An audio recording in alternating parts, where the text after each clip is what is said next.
வாழ்த்தி வரவேற்கின்றோம். හොඳයි දේව වචනයට අපි යමු. நல்லது, வார்த்தைக்கு கடந்து செல்வோம். පෙරලා ගන්න 2 කොරින්ති 12 වෙනි පරිච්ඡේදයට අපි සමහර පද කියවලා හිටන් අපි අද ඉගෙන ගන්න යනවා. திருப்பிக் கொள்வோம். 2 கொரிந்தியர் 2ஆம் அதிகாரத்திலே சில வசனங்களை 12ஆம் அதிகாரத்திலே சில வசனங்களை நாங்கள் வாசித்து தியானம் செய்யலாம். Let's turn to 2 Corinthians chapter 12 and may we peruse through certain verses to study what the Holy Spirit has got to say to us. 2 කොරින්ති 12 වෙනි පදය. 2 கொரிந்தியர் 12ஆம் அதிகாரம். පළවෙනි පදය අපි බලමු. முதலாம் வசனத்தை கவனிக்கலாம். පාරට්ටු කිරීම ප්‍රයෝජන නැති නමුත් එය මට ඕනෑ කෙරේ. மேன்மை பாராட்டுகிறது எனக்கு தகுதி அல்லவே, ஆகிலும் கர்த்தர் அருளிய தரிசனங்களையும் வெளிப்படுத்தல்களையும் சொல்கிறேன். ස්වාමීන් වහන්සේගේ දර්ශනයන්ද එළිදරව් කිරීමද කියන්නෙමි. It is not expedient for me, doubtless to glory. I will come to visions and revelations of the Lord. දැන් මගේ දේශනා බලන සහ මගේ සභාවේ උදවිය ඔබ දන්නවා මම හෙබ්‍රේව් ග්‍රීක් භාෂාවෙන් බයිබලය කියවන බවට. என்னுடைய சபை மக்களாகி உங்களுக்கு தெரியும், நான் எபிரேய கிரேக்க பாஷைகளிலே வேதத்தை வாசிக்கிறவன் என்று. ඉතින් අර හෙබ්‍රේව් ග්‍රීක් වලින් කියවන්නේ කියලා පම්පෝරි ගහන්න නෙවෙයි. அந்த பீத்த வரவில்லை, எபிரேயத்திலையும் கிரேக்கத்திலையும் வேதம் வாசிக்கிறேன் என்று சொல்லி, ඒක දෙවියන් වහන්සේ මට දීපු කැඳවීමේ කොටස.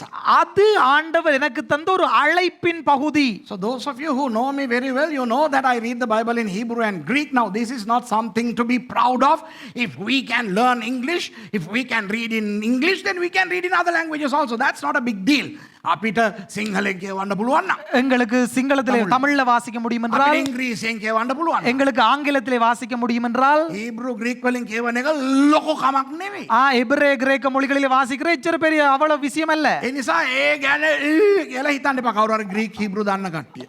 எபிரேய கிரேக்க மொழிகள் தெரிஞ்சவர்கள் அதை பெரிய இப்படி மேதையா நினைக்க வேண்டாம். මං කියන්න එන්නේ වෙන මොනවත් නෙවෙයි. நான் என்ன சொல்ல முயல்கிறேன் என்றால், ඉතින් අද උදේ මම හිතුවා සිංහලෙන් දේශනා කරමු කියලා මේ පාස්ටර් ඇවිල්ලා ඉන්න නිසා.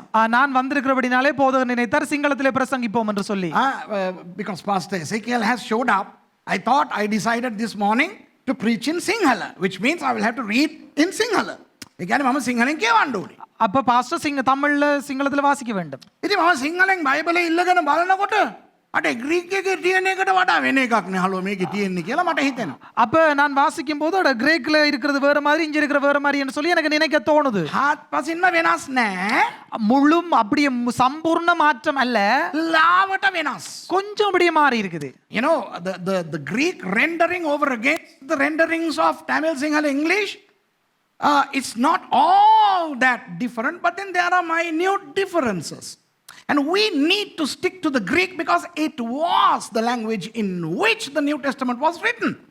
ඉතින් අපි Greek එක තමයි පිළිගන්න ඕනේ. මොකද ඒකෙන් නේ අලුත් යුස්මලි වෙන්නේ. இப்ப புதிய ஏற்பாடு எழுதப்பட்டது கிரேக்க பாஷையிலானபடினால் அதோடு கூட தான் நாங்கள் வாசிக்க வேண்டும் தமிழா இருந்தாலும். ඇයි දන්නවද මේක මම කියන්නේ? ஏன் தெரியுமா இதை நான் சொல்கிறேன்? Greek එකේ කොහොමද එන්නේ කියලා මම සිංහලෙන් කියන්න යනවා. අර පළවෙනි line එක. இப்ப அந்த முதலாவது மேற்பகுதியை தமிழிலே எப்படி வருகிறது என்று சொல்லி பாஸ்டர் கிரேக்க மொழியிலே சொல்ல போகிறார். Do you know why I make this emphasis? I am going to colloquialize the first line of what it says in Greek in our regular English. Okay? මෙතන කියලා තියෙන්නේ මෙහෙමනේ. இப்ப இந்த இடத்துல சொல்லப்பட்டிருக்கிறது இப்படித்தான். පාරට්ටු කිරීම ප්‍රයෝජන නැති නමුත් කියලානේ. மேன்மை பாராட்டுகிறது எனக்கு தகுதி அல்லவே. How does it say in KJV English? It is not expedient. Ooh, it is not expedient for what? Having a cup of tea or what? For doubtless to glory. Huh? For me, doubtless to glory. Okay. So හැබැයි අර Greek එකේ තියෙන එක සිංහලෙන් කියන්නද? அந்த கிரேக்கத்துல இருக்கிறத தமிழ்ல சொல்லவா? මම පම්පෝරි ගැහුවොත් ඒක නෝන්ඩි ඕයි. நாம் பீத்தினா எனக்கு நோண்டியா இருக்கும். If I boast, then I am useless. Hello. You know, that's the tone in which Paul says to the Corinthians. මෙන්න මේ හඬින් මේ විදියට තමයි පාවුතුමා කියන්නේ. இப்படி ஒரு பாவனையாகத்தான் சொல்லுகிறார் பவுல். එයා කියනවා කොරින්ති ඉන්න මිනිස්සුන්ට, அவர் சொல்லுகிறார் கொரிந்தில இருக்கிற மக்களுக்கு, මං ගැන මම් පම්පෝරි ගහගත්තොත් நான் ඕයි. நான் என்ன குறிச்சு பீத்தி கொண்டாவோய் ඒක අසලැජ්ජාවක් හලෝ. அது ஒரு நோண்டியான காரியம் ஐயோ. Do you understand? I mean, if I boast about myself, that's something shameful. Now, that's the connotation with its real emphasis. But that is not brought out in the way our versions have translated. දැන් අර ඒ විදියට යා බොක්කින් කියපු එක அவர் அந்த அடி குடல்ல இருந்து சொல்லப்பட்ட அந்த விஷயம் අපේ අනුවාදවල ඉන්නේ නැහැ. எங்களுடைய மொழிபெயர்ப்புகளிலே வருவதில்லை. බලන්න එන විදිය බලන්න. இப்ப பாருங்க இங்க இருக்கிற எப்படி இருக்குன்னு பாருங்க. පාරට්ටු කිරීම ප්‍රයෝජන නැති නමුත් එය මට ඕනෑ කෙරේ. மேன்மை பாராட்டுகிறது எனக்கு தகுதி அல்லவே. ඒක අපිට වදින්නේ නෑනේ. அது எங்களுக்கு அந்த படுது இல்ல தானே. How does it say? Now read the way you usually read. It is not expedient for me, doubtless, to glory. You see, it is not expedient. It is not expedient. මම පාරට්ටු කිරීම ප්‍රයෝජන නැති නමුත්. மேன்மை பாராட்டுகிறது எனக்கு தகுதி அல்லவே. මෙතන අර නන්දී අර පීචං ඒ වගේ හැඟීමක් ඉන්නේ. இதுல அந்த நோண்டியான அந்த ஒரு கீழ்த்தரமான ஒரு எண்ணம் வருதில்லே. This is not showing the real sordidity of the pride. Okay? Pride is something sordid. It's an abomination. Okay? It's so ugly, dirty, stinky. උඩංගු කම තියෙනවනේ. அந்த பெருமை இருக்கு தானே. ඒක හරි නෑ. அது சரியில்லை. ජරාවක්, அது கேவலமானது. කුණු ගොඩක්, அது குப்பை. ගඳ ගහනවා. அது மணக்கும். ஈயா. උඩංගු කම කියන්නේ මොකද්ද? பெருமை என்றா என்ன? ඊයා. ஈயா. එතකොට ඒකෙන් තමයි පවුල්තුමා කියන්නේ அதில இருந்துதான் பவுல் சொல்கிறார், මම පාරට්ටු මම පම්පෝරි ගහගත්තොත් මං ගැන நான் என்ன குறிச்சு பீத்தி கொண்டால் කියන්නකොම சொல்லுங்க Baba. ஈயா. So it's like if I am boastful about myself, it's so bad. Now who is talking? Paul. කවුද මෙතන කතා කරන්නේ? யார் இங்கே பேசுகிறது? පවුල්තුමා. பவுல். මොකද දෙයනේ? එයාට அவருக்கு හෙබ්‍රේව භාෂාව දන්නවා. எபிரேய மொழி தெரியும், ඇරමික් භාෂාව දන්නවා. அரமிக் பாஷை தெரியும், එයාට ලතීන් භාෂාව දන්නවා. லத்தீன் மொழி தெரியும், ග්‍රීක් භාෂාව දන්නවා. கிரேக்க மொழி தெரியும். එයා ඊජිප්තුවේ ඇලෙක්සැන්ඩ්‍රියාවේ ඉගෙන ගත්ත නිසා ඊජිප්තු භාෂාව දන්නවා. அவர் எகிப்தில அலெக்சாண்ட்ரியாவுல படிச்சபடி அலெக்சாண்ட்ரிய பாஷை தெரியும். Paul, having born in Tarsus, was a Roman citizen and therefore he knew Latin. He was a Hebrew of the Hebrews, so he knew Hebrew. And he lived in the first century Palestine and he knew Aramaic. And he studied in the University of Alexandria in Egypt, so he knew the calligraphic Egyptian language and he knew a lot of, he was a multilingual scholar. Bahu Bhaksha Visharadek. அவர் ஒரு மொழி திறமையாளி.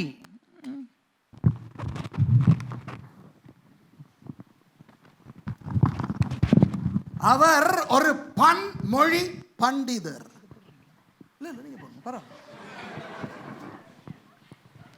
பன்மொழி பண்டிதர். බහුභාෂා විශාරද වේදියෙක්. එතකොට he was a multilingual scholar. Now he studied under Gamaliel. Wow, that was the Oxford Cambridge of the day. දැන් ඔහු ඉගෙන ගත්ත ගුරුතුමාගේ නම ගමාලියල්. එයා තමයි ඔක්ස්ෆෝඩ් කේම්බ්‍රිජ් වගේ. அவர் கற்றுக்கொண்ட ஆசிரியரின் பெயர் கமாலியேல். பயங்கர ஒரு உயர் ரக பண்டிதர். ඉතින් පවුල්තුමා හැම පැත්තෙම එයා හොඳ සල්ලිකාරයෙක්ව හිටියා. அவர் எல்லா பக்கத்திலேயும் ஒரு பணக்காரனா இருந்தார். He was rich and he was a member of the Sanhedrin Council. මොන සංගමයේද ඒක? මොන සංගමයේද? සෙනගරිප්. සෙනගරිප්. මොකද්ද සිංහලෙන් කොහොමද කියන්නේ? කවුද කිව්වේ? මොන මන්ත්‍රද? யூதேவ் மந்திர යුදෙව් මන්ත්‍රණ සභාවේ සමාජිකයෙක්. அவர் யூத ஆலோசனை சங்கத்தின் அங்கத்தினராயிருந்தவர். ඒ කියන්නේ මම කියන්න ඉන්නේ මොනවද දන්නවද? அப்ப நான் சொல்ல முயல்கிறது என்ன தெரியுமா? කමහගන්න. நல்லா கேட்டுக்கொள்ளுங்க. අද අපේ ක්‍රිස්තියානි ලෝකේ ඉන්නවනේ බිෂොප්ලා ආච්බිෂොප්ලා ආච්චිගේ බිෂොප්ලා එතකොට මේ ඩීකන්ලා රෙවරන්ට්ලා ඩොක්ටර්ලා ප්‍රොෆෙසර්ලා කියලා හෙන අය අපේ ක්‍රිස්තියානි ලෝකේ ඉන්නවා නේද? இன்றைய கிறிஸ்தவ உலகத்தை எடுத்தா இன்றைக்கு ரெவரன் ரைட் ரெவரன் பிஷப் ஆச்சி பிஷப் அப்படி இப்படி எல்லாம் இருக்குதானே? Archie Bishop, Amma Bishop, Papa Bishop. Today in the Christian world, you get pastors, reverends, doctors, professors, apostles, evangelists, and then bishops, cardinals, archbishops, the great right reverends, and all those huge guys. Paul was multifold times greater than all those people put together. That was Paul. පාවුතුමා කියන්නේ ඔය හැම කෙනාම එකට දැම්මත් ඒ ඔක්කොටම වැඩිය ඉහළින් හිටපු பவுல் என்பவர் யார் தெரியுமா? இவ்வளவு பேரையும் ஒண்டா போட்டாலும் அதை விட சிறந்து நிற்கிறவர் தான் பவுல். ඒ නිසා පාරට්ටු කරගන්න ඕන තරම් දේවල් තියෙන මිනිස්සෙක්. அவருக்கு பெருமை பாராட்ட தேவையான அளவு காரியங்கள் உள்ள ஒருவர். He had everything to be proud of, and yet he says, if I am proud, ඒ වගේ පුද්ගලයා කියනවා මම උඩඟු උනානං ඕයි. அப்ப அவர் அப்படிப்பட்ட ஒரு நபர் சொல்றார், நான் பாராட்ட வேண்டும் என்றால் ஓய் ඊයා சீக்க. තේරෙනවද? ඒක ජරාවක් කියලා. அது ஒரு கேவலமானது என்று சொல்லி சொல்கிறார். යාකෝබ 4:6 කියනවා කියවන්න ඕනේ නැහැ. ඒකේ කියනවා யாக்கோபு 4 அதிகாரம் 6 வசனம் சொல்கிறது, வாசிக்க தேவையில்லை. උඩඟු පුද්ගලයාට එරෙහිව දෙවියන් වහන්සේ සිට ගන්නවා කියලා. பெருமை உள்ளவனுக்கு எதிர்த்து நிற்கிறாராம் ஆண்டவர். We don't have to read, but just jot this verse down and check it out later. James chapter 4 verse 6 says that God resists the proud. No, that's what he's trying to say here. ඉතින් එයා මොනවද කියන්නේ කියලා බලමු. அப்ப அவர் என்ன சொல்கிறார் என்று பார்ப்போம். පාරට්ටු කිරීම ප්‍රයෝජන නැති නමුත් දැන් ඔයගොල්ලන්ට තේරෙනවද මොකක්ද එයා කියන්නේ කියලා නේද? இப்ப உங்களுக்கு என்ன அவர் சொல்கிறாருன்னு சொல்லி புரிகிறது தான். பாராட்டுகிறது தகுதி அல்ல. So how does he say? It is not expedient for me, and yet නමුත් එයා මට ඕනෑ කරේ මම දන්නේ මොකටද කොහොමද දාලා තියෙන්නේ කියලා. නමුත් ස්වාමීන් වහන්සේගේ දර්ශනයන්ද එලිදරව් කිරීමද කියන්නේ මේ. ஆனால் கர்த்தருடைய தரிசனங்களையும் வெளிப்படுத்தல்களையும் சொல்கிறேன். I will come to visions and revelations of the Lord. He says, let me explain certain visions and revelations. මම සමහර දර්ශන සහ සමහර අනාගත වාක්‍ය නැත්තම් එලිදරව් ඔබට කියලා දෙන්නම් කියලා ඔහු කියනවා. ஆனாலும் சில சொப்பனங்களையும் தரிசனங்களையும் சொல்வதற்கு எனக்கு இடமளியுங்கள் என்று சொல்கிறார். දැන් බලමු මොකක්ද එයා කියන්න යන්නේ කියලා. அப்ப என்ன சொல்கிறார் என்று கவனிப்போம். May we see what he's trying to say. Okay, verse 2. දෙවෙනි පදය, ක්‍රිස්තුස් වහන්සේ තුල වූ මිනිසෙක් දනිමි.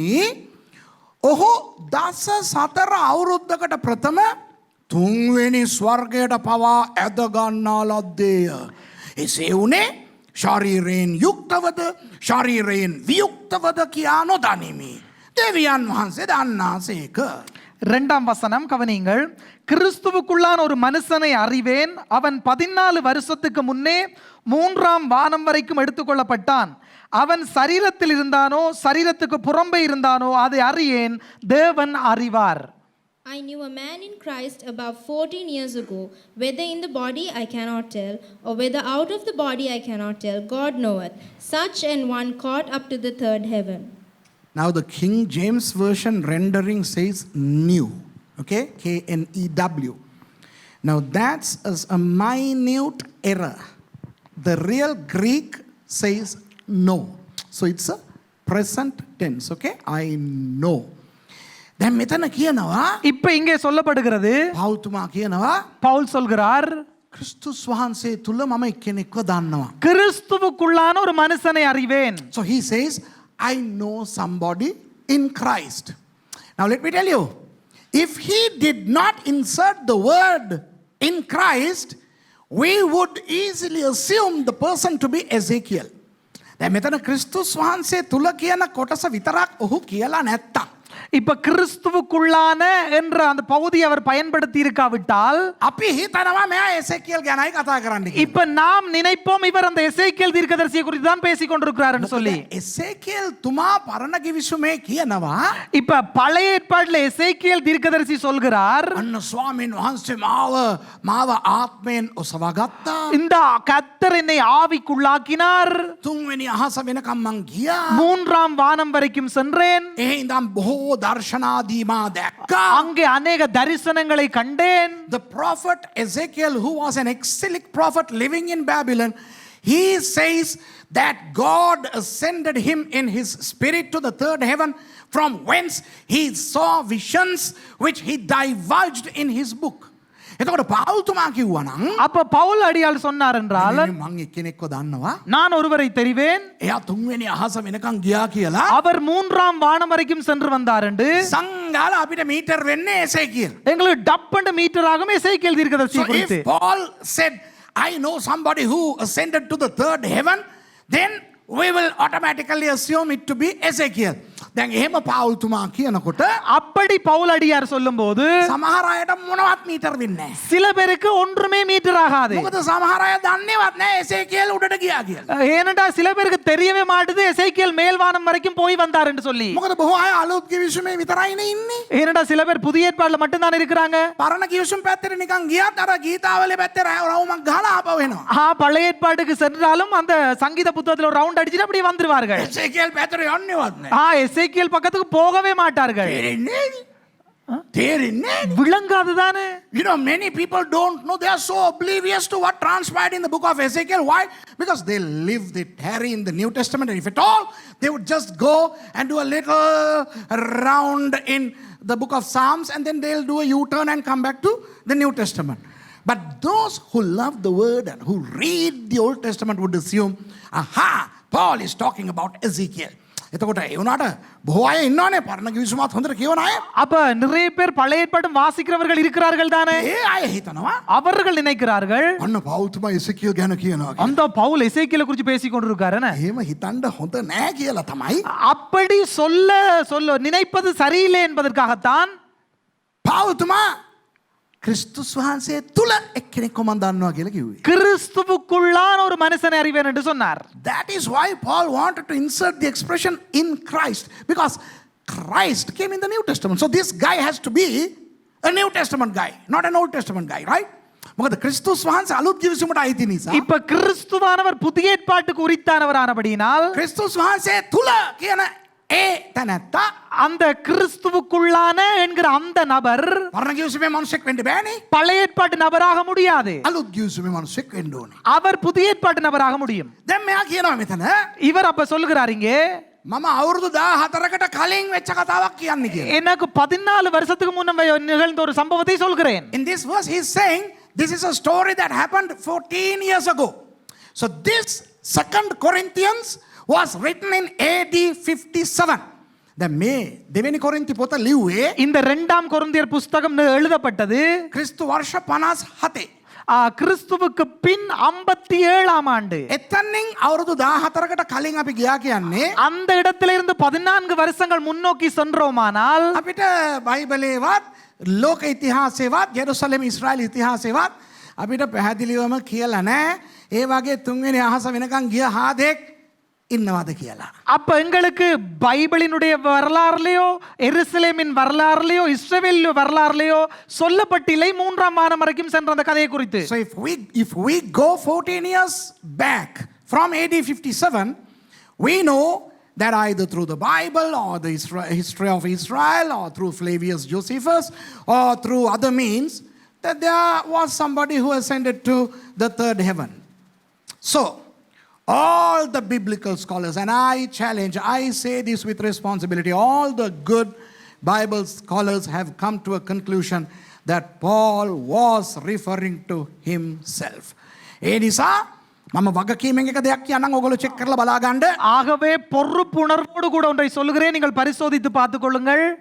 බයිබල් විශාරදවරු සේරම வேத ஆராய்ச்சியாளர்கள் அனைவரும் ඔක්කොම මෙතන එකඟ වෙනවා පාවුල්තුමා තමන් ගැනමයි ඔය කියන්නේ. அனைவரும் இதிலே ஒன்றிக்கிறார்கள் பவுல் தன்னை குறித்து தான் பேசுகிறார் என்பதை. මමත් ඒක 100% විශ්වාස කරනවා.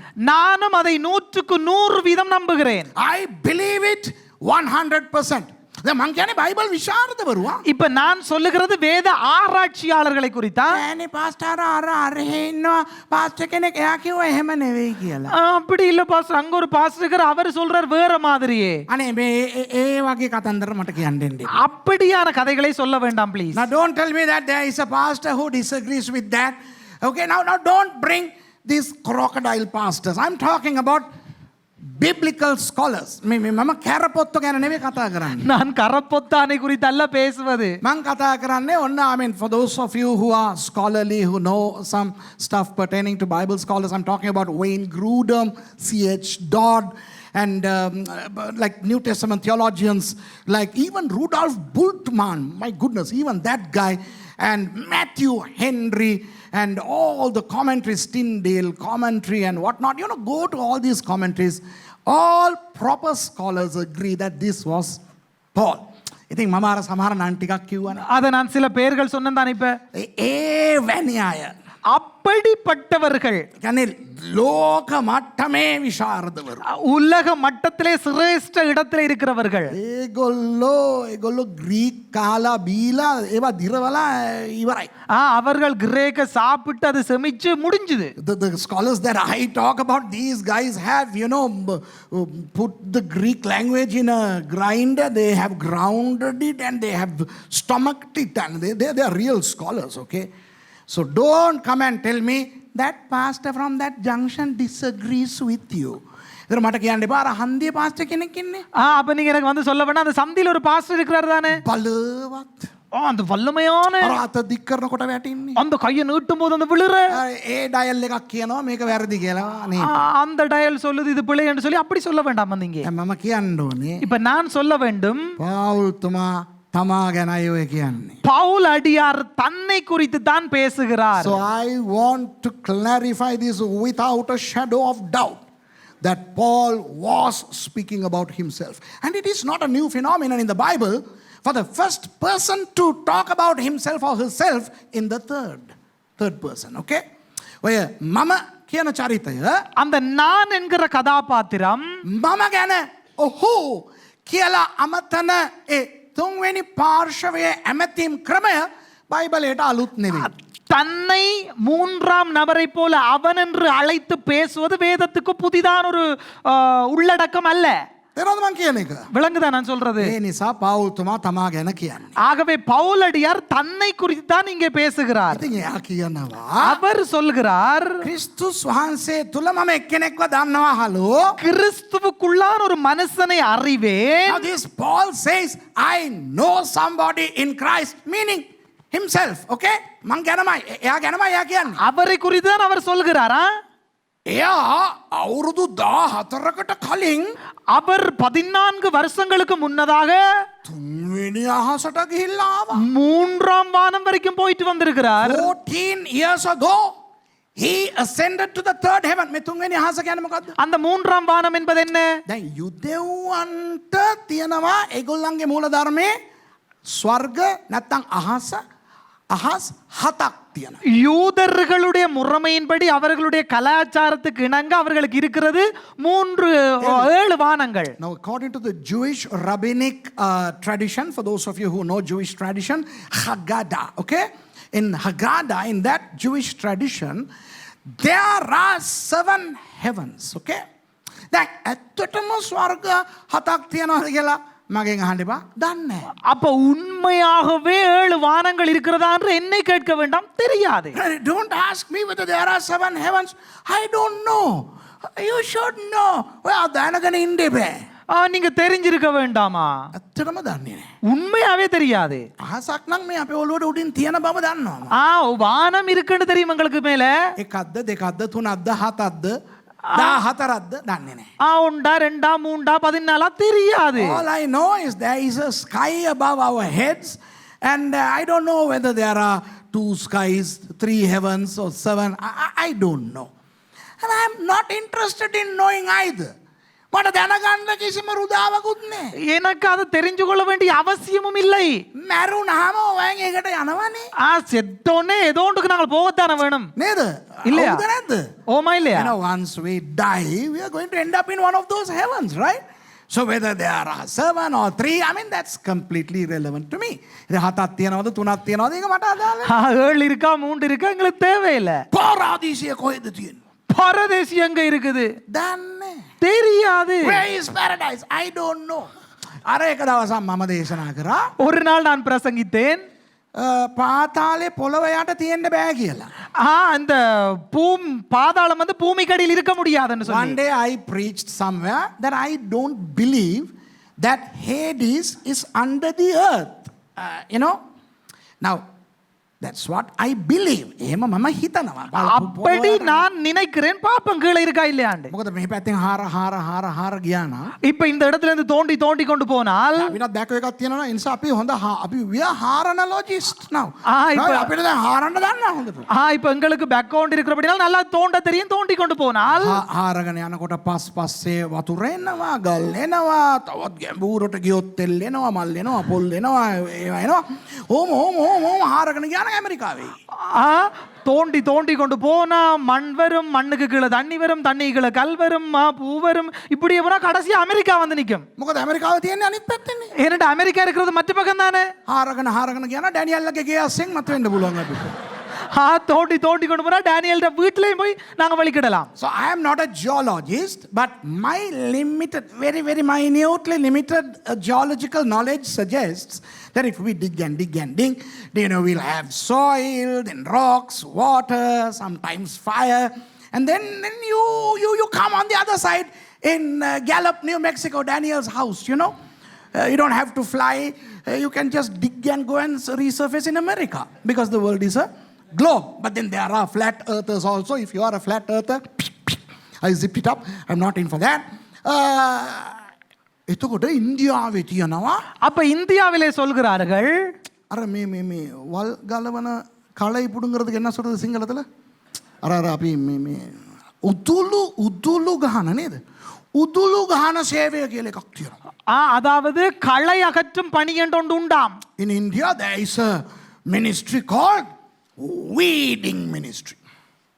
අර මම පාතාලේ පොළව යට නෑ කියන එක අරගෙන ඊයපා පාතාලේ පොළව යට නෑ කියලා මං කියපු එක අරගෙන பாதாளம் இந்த பூமி கடியில இல்லை என்பதை எடுத்துக்கொண்டு අම්මට සිරි මම අම්මට සිරි කියන්න හොඳ නෑනේ පාස්ටර්ස්ලා. හරි මං කිව්වේ නෑ. ඒක ඉල්ලාස් කරගන්නම්. අයන්න සියන්න මූ සුරේෂ් කාර්යය කියනවා පාතාලේ පොළව යට නැල්ලු පොළව යට තමයි තියෙන්නේ. இந்த சுரேஷ் என்பவர் சொல்றார் இந்த பாதாளம் வந்து பூமி கடியில இல்லையாம் அது பூமி கடியில தான் இருக்குது. So they are saying the weeding ministry, you know, they are saying Suresh Ramachandran is teaching that the Hades is not under the earth but it is under the earth. මට හිනා ගියා ඔය. எனக்கு சும்மா சிரிப்பு வந்துடுது. ඉතින් මොකෝ දෙයියා පාතාලේ පොළොව යට තිබ්බත් වෙන කොහරි තිබ්බා. அது பூமி கடியில இருந்தா தான் என்ன வேறங்க தான் இருந்தா நமக்கு என்ன. My argument is who cares if the Hades is under the earth or somewhere in your backyard? Who cares? Huh? I am not going there, boy. මම යන්නේ නෑ පාතාලේ. நாங்கள் போக மாட்டோம் பாதாளத்திற்கு. වඩා හරි කරලා පසුදැයිලා මොන හරි කරලා මම යනවා ස්වර්ගෙට. என்ன வாட்ச் பண்ணி மனம் திரும்பி நாங்க போவோம் ඔයගොල්ලෝ பரலோகத்துக்கு. යනවාද මාත් එක්ක එනවාද ස්වර්ගෙට? நீங்க வாரீங்களா நம்மோட கூட பரலோகத்துக்கு? Somehow I will go to heaven. I know how I can make it to heaven. It's through the word. I am going to heaven. If you want to join me, welcome. I don't care where Hades is. ඉතින් පාතාලේ කොහෙද තියෙනවද කියලා මට වැඩක් නැහැ. அப்ப பாதாளம் எங்க இருக்குன்னு சொல்லி எனக்கு தேவையில்லை. මිනිස්සු මොකෙන් අහනවා? என்னோட கேக்குறாங்க மக்கள். පාස්ටර් ස්වර්ගේ කොහොම තියෙයිද? பரலோகம் எப்படி இருக்கும் பாஸ்டர்? මං කියනවා ගිහිල්ලා ඇවිල්ලා කියන්නම්. அப்ப நான் சொல்லவா போயிட்டு வந்து சொல்றேன். Some people ask me, Pastor, how is heaven? Hey, if you really want to see heaven, die. මේ ඇත්තටම උගලන්ට ඉක්මනට මේ ස්වර්ගය දැක ගන්න ඕන නම් මැරෙන්න. உங்களுக்கு உண்மையாவே பரலோகத்தை பார்க்க வேண்டும் என்று சொன்னால் செத்து போங்கள். නැත්තම් හදිසි නැතුව ඉන්න අපි යනවා. அப்படி இல்லாட்டி அவசரப்படாம இருங்க, நாங்க அங்க போவோம். ඉතින් මෙතුමා කියනවා அப்ப இவர் சொல்கிறார், යුදෙව් සංකල්පයට අනුව ඒගොල්ලන්ගේ පාරාදීසය තියෙන්නේ තුන්වෙනි අහසේ. யூதர்களுடைய கலாச்சாரத்துக்கு இணங்க அவர்களுடைய அந்த பரலோகம் இருக்கிறது 3ஆம் வானத்திலே. According to Haggadah, the Jewish tradition, the paradise is in the third heaven. Okay? දැන් තේරෙනවද ඔයගලන්ට? ඉතින් මෙයා කියනවා அப்ப இவர் சொல்கிறார், අවුරුදු 14කට කලින් 14 வருஷத்துக்கு முன்னம் මම දන්නේ කෙනෙක් நான் தெரிஞ்ச ஒரு ஆள் තුන්වෙනි අහසටම ගියා. 3ஆம் வானம் வரைக்கும் சென்றார். So he says, 14 years ago, a guy who I really know well ascended to the third heaven. He went to the paradise. මෙයා පාරාදීසයට ගියා. அவர் பரதேசிக்கு போனார். හැබැයි යා කියනවා ශරීරය පිටින් ගියාද නැත්නම් ශරීරය තියලා ආත්මෙන් විතරක් ගිහිල්ලාවද දන්නේ නැහැ. දෙවියන් වහන්සේ දන්නවා කියලා. அப்ப அவர் சொல்லுகிறார், நான் சரீரத்திலே போய் வந்தேனோ அல்லது ஆவியிலே போய் வந்தோனோ எனக்கு தெரியாது, ஆனா ஆண்டவருக்கு தெரியும். I love Paul. My goodness, he is so humble. He is saying, I don't know whether this guy went to paradise with his body or without. අපේ අයියලා எங்கட அண்ணாமார் සතියකට 3 සැරයක් පාරාදීසයට නෙවෙයි ස්වර්ගයටම ගිහිල්ලා ஒரு கிழமைக்கு 3 தரம் பரதோசிகளும் பரலோகத்துக்கும் போயிட்டு வந்து මාගේ අම්මෝ කියනවා දාවිත් ඒකක් වක් කරලා දුන්නා මට වක් කරලා දුන්නා. சொல்றாங்க, தாவீது தேதனியோடு ஊத்தி தந்தார். එයා මට ගිටාර් ගැහුවා මම සින්දු කිව්වා.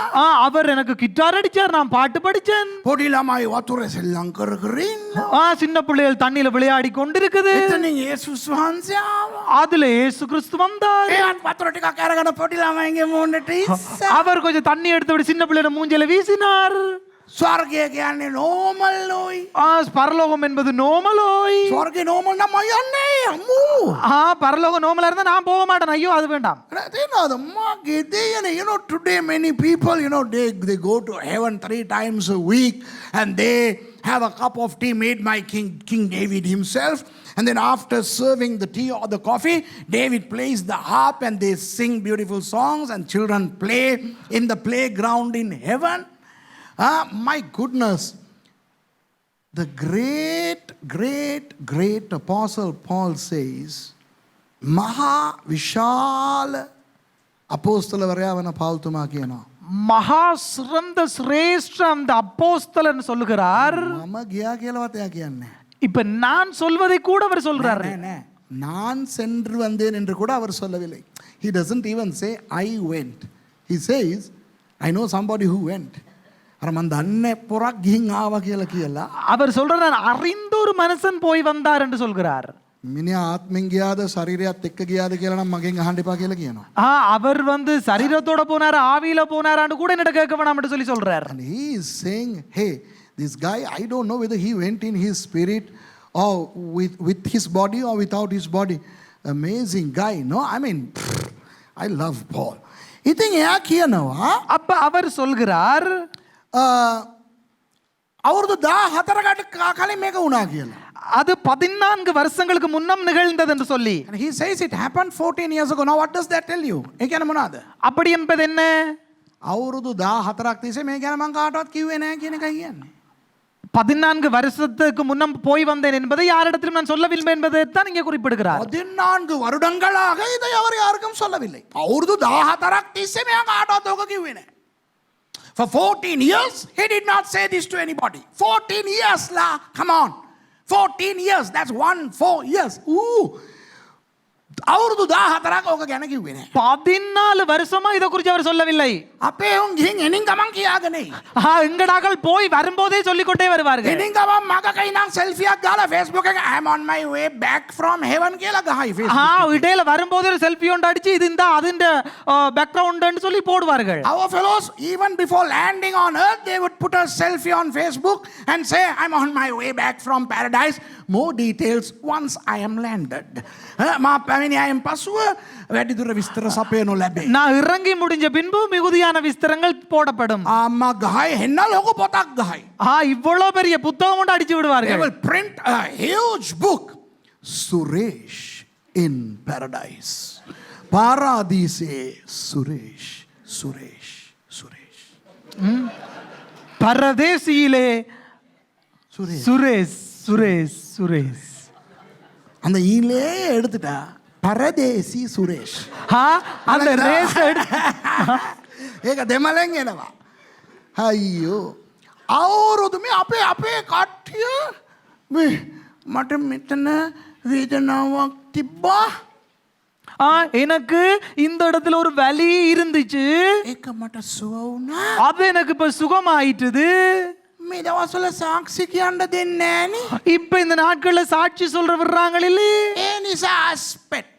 அதனால எனக்கு அப்செட் ஆயிருக்கு. I had a wound here and God healed me, but you know, nowadays they are not allowing us to share a testimony, and I am harboring the testimony and I am about to burst. ඒ සාක්ෂි ගොඩ ගැහිලා දැන් ඒවා ගිනි කන්දක් වගේ පිපිරෙන්න බලාගෙන තියෙනවා. சாட்சி அப்படியே நிறைஞ்சு அக்கினி பிளம்பாய் அப்படியே வெளியில வர பாக்குது. මෙයා ස්වර්ගයට පාරාදීසයටම ගිහිල්ලා ඇවිල්ලා இவர் பரலோகத்துக்கே போயிட்டு வந்துட்டு අවුරුදු 14ක් ඒ ගැන එකෙකුටවත් කිව්වේ. 14 வருஷமா ஒருத்தருக்குமே சொல்லாம இருக்கிறார். අන්න බඩු. இந்த பாருங்க ஆள, අපිත් ඉන්නවානේ. நாங்களும் இருக்கிறோம் தானே. සාක්ෂි කියන මුවාවෙන් ගහන්නෙම පම්පෝරි. சாட்சி சொல்ல வெளிக்கிட்ட உடனே சும்மா பீத்தி தள்ள வேண்டியது. On the pretext of sharing a testimony, many people want to brag about themselves. My goodness, if one of us went to paradise and came, even in a dream, they would advertise it all over the world.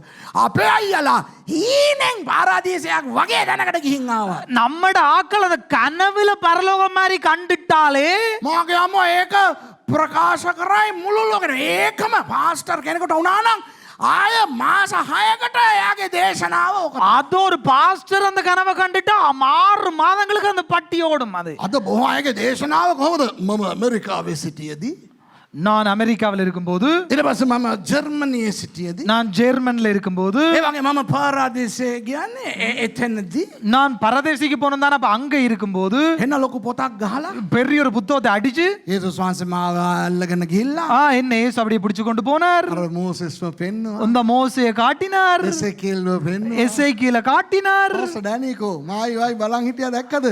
යෝහාන් තාම මැරුන් නැල්ලු පද්මුස්තල ඉන්නවලු. එයා ඉල්ල මෙයාව බැලුවලු. අපි දෙන්න බල්ලා hina වුණානේ. யோவான் இன்னும் சாகாமல் பத்மு தீவில் இருக்கிறாராம். அப்ப நானும் பாஸ் டேனியும் பார்த்ததை சிரித்தோம். A famous guy who I like the most.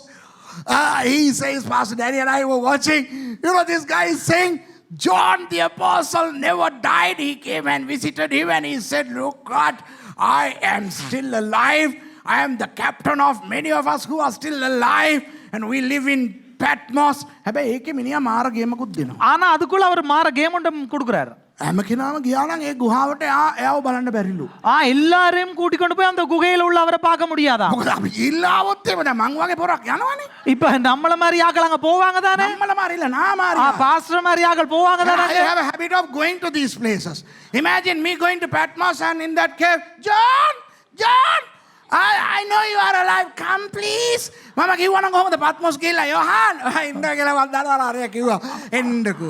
இப்ப பத்மு தீவுக்கு பாஸ்டர் போய் யோவான் வெளியில வா, அந்த அவர் சொன்னார் நீ உயிரோட இருக்கிறேன்னு சொல்லி வெளியில வாடா, இப்படி இருக்கும்.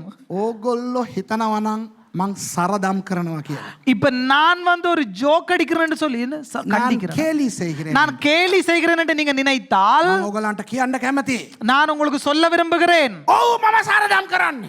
எஸ், நான் வந்து கேலிதான் பண்ணுகிறேன். If you think I am being sarcastic and cynical, yes, I am sarcastic and cynical, because the real Paul went to the real paradise and he concealed the information for 14 years. And after 14 years, when he divulges the information, he does that in an abstract sense, concealing the identity of the individual. Amazing guy. Paul කියන නියම අපොස්තලවරයා. பவுல் என்கிற சிறந்த அந்த அப்போஸ்தலன் ඇත්ත පාරාදීසයට ගිහින් ඇවිල්ලා உண்மையான பரலோகத்துக்கு போய் வந்துட்டு අවුරුදු 14ක් ඒ ගැන කාටවත් අරින්න නැතුව 14 வருஷம் யாருக்கும் அதை குறித்து வாய திறக்காம අවුරුදු 14කට පස්සේ ඕක කියනකොට 14 வருஷத்துக்கு பின்பு அதை சொல்லும் போதும் වෙන කාටදෝ වුණා වගේ නෝන්ඩි නැතුව කියන අන්න මිනිස්සු. வேற யாருக்கோ நிகழ்ந்தது போல ஒரு நோண்டி இல்லாமல் சொல்கிறார் அவர்தான் மனிதன். පාවුල්ලගෙන් අපිට ඉගෙන ගන්න බොහෝ දේ තියෙනවා. அப்ப பவுலிடத்திலிருந்து எங்களுக்கு கற்றுக்கொள்ள அநேக விடயங்கள் உண்டு. We have a lot to learn from people like Paul. Verse 3 තුන්වෙනි පදය. மூன்றாம் வசனம். එයාකාර මනුෂ්‍යෙක් පාරාදීසයට ඇදගනු ලැබ කියන්ට බැරි වූ මනුෂ්‍යයෙකු විසින් නොකිය යුතු වූ වචන ඇසූ බව දනිමි. මේ සේවුනේ ශරීරයෙන් යුක්තවද ශරීරයෙන් වියුක්තවද නොදනිමි. දෙවියන් වහන්සේ දන්නාසේක. மூன்றாம் வசனம். அந்த மனுஷன் பரதீசிக்குள் எடுக்கப்பட்டு மனுஷர் பேசக்கூடாததும் வாக்கு கட்டாததுமான வார்த்தைகளை கேட்டான் என்று அறிந்திருக்கிறேன். அவன் சரீரத்தில் இருந்தானோ சரீரத்துக்கு புறம்பே இருந்தானோ அதை அறியேன், தேவன் அறிவார். And I knew such a man, whether in the body or out of the body, I cannot tell, God knoweth. So this guy went to paradise and he heard. Did you read verse 3? This guy heard and saw stuff that are indivulgible in the world. මේ මනුස්සයා පාරාදීසේ දුටුවා වූ ඇසුවා වූ දේවල් இவர் பரலோகத்திலே கண்ட பரதீசிலே. பரதேசியிலே கண்ட கேட்ட காரியங்கள் මෙලොවේ ඉන්නා වූ අයට පැවසිය නොහැකි දේවල්ය. இந்த உலகத்திற்குட்பட்டவர்களுக்கு சொல்லக்கூடாத காரியங்கள். පාරාදීසේ අහපු දේවල් பரதேசியிலே கேட்ட காரியங்கள், එහෙ දැක්කේවා. அங்கே கண்ட காரியங்கள் ලෝකේ ඉන්න මිනිස්සුන්ට දැනට අදාළ නැත. உலகத்தில் இருக்கிற மனிதர்களுக்கு இப்பை தேவைப்படாத ஒன்று. ඒ නිසා ඒවා කියන්න ඕනේ නැහැ කියලා බෑ කියනවා ලස්සනට. ஆகவே அவைகள் சொல்லப்பட தேவையில்லை என்று சொல்லி அழகாக இங்கே சொல்லி இருக்கிறார். Wow, he says it's irrelevant to people on earth. And again he says, I don't know whether he was in his body or without the body. එතකොට කියනවා යා ශරීරයෙන් හිටියද නැද්ද කියන එක මට දන්නේ නැහැ. அப்ப அவர் சொல்லுகிறார் சரீரத்தில் இருந்தாரோ ஆவியில் இருந்தாரோ அவருக்கு தெரியாது. හතරවෙනි පදේ කියනවා நான்காம் வசனம் சொல்கிறது. ඒ බඳු තැනැත්තෙකු ගැන පාරට්ටු කරමි. ஐந்தாம் வசனம். ஐந்தாம் வசனம் சொல்லுகிறது இப்படிப்பட்டவனை குறித்து மேன்மை பாராட்டுவேன். Yeah, verse 5. Of such an one will I glory. Look, he says, of such a guy, wow, I will glory. Or I'll be proud of. I'll brag about. ඒ වගේ කෙනෙක් ගැන அப்படிப்பட்ட ஒருவரை குறித்து මම පම්පෝරි ගහනවා කියලා කියනවා. நான் சும்மா பீத்திக் கொள்ளலாம். මාර වැඩේ කියන්නේ இது என்ன இந்த காரியம்டா? තමා ගැනම කියනවා. தன்னை குறித்தே சொல்கிறார். හැබැයි තමන් ගැන නෙවෙයි වගේ කියනවා. ஆனா தன்னை குறித்து இல்லாமை போல் சொல்கிறார். අනේ මේක හොඳට අහගන්න please. හොඳට අහගන්න. தயவு செய்து நல்லா கேட்டுக்கொள்ளுங்கள். Please listen to this, okay? This is very important. ඇත්තට ඕක උනේ පාවුල්තුමාට. இது உண்மையாகவே நிகழ்ந்தது பவுல் அடியாருக்கு. එතකොට පාවුල්තුමා තමාට උන දේ කිව්වනම් මිනිස්සු කියලා කටාරි. அப்ப பவுல் தனக்கு நிகழ்ந்ததை சொல்லும்போது மக்கள் அப்படின்னு வாயை திறப்பாங்க. This truly happened to Paul, and if he says this happened to me, people would marvel. Okay? So he says, yes, it is marvelous. ඒක කට අරින්න පුළුවන්. එච්චරට පාරාටු කරන්න පුළුවන් දෙයක්.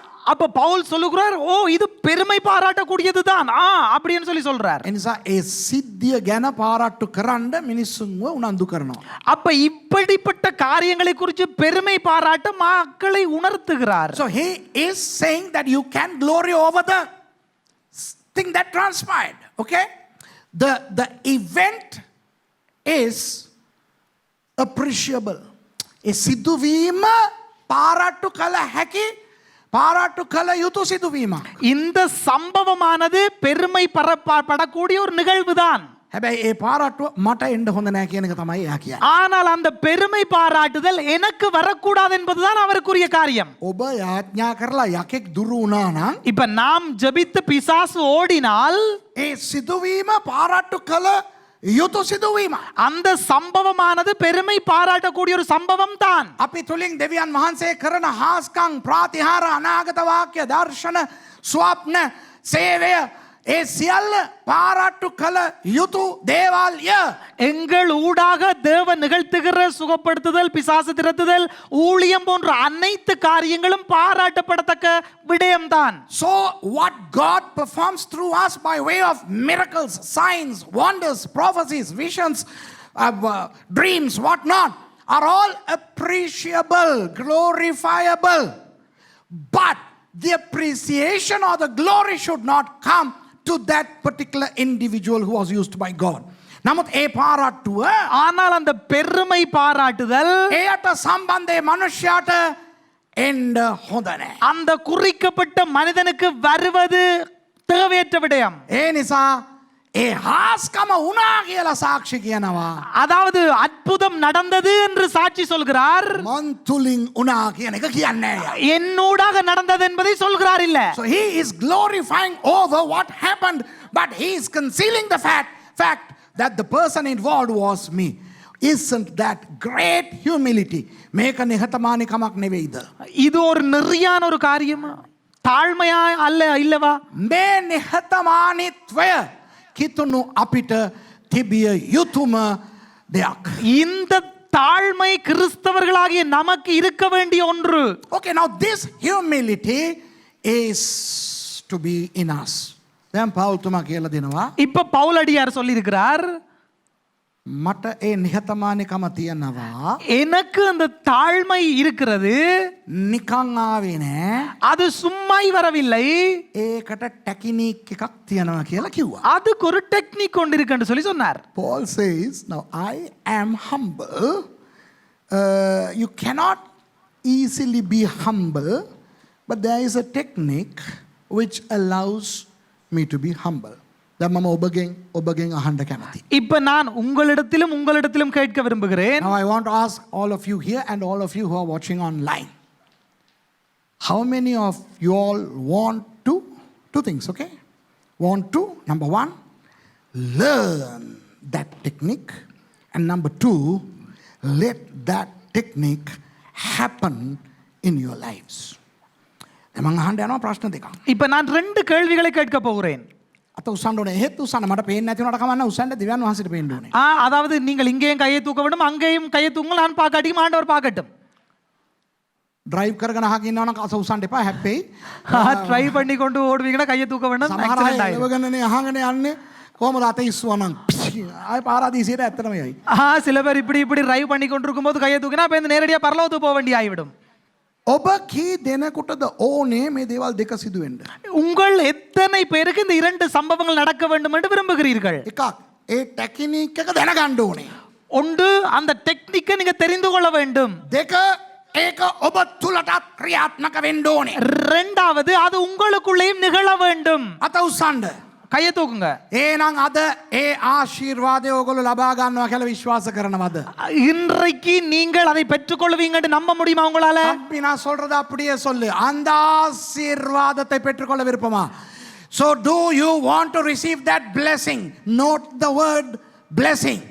ඒ ආශිර්වාදය ලබන්න ඕනේ කියලා විශ්වාස කරනවද? அந்த ஆசீர்வாதத்தை பெற்றுக்கொள்ள வேண்டும் என்று விசுவாசிக்கிறீங்களா? දැන් අපි ප්‍රකාශ කරමු. இப்ப நாம் சொல்லுவோம். සිංහලෙන් කියන්න.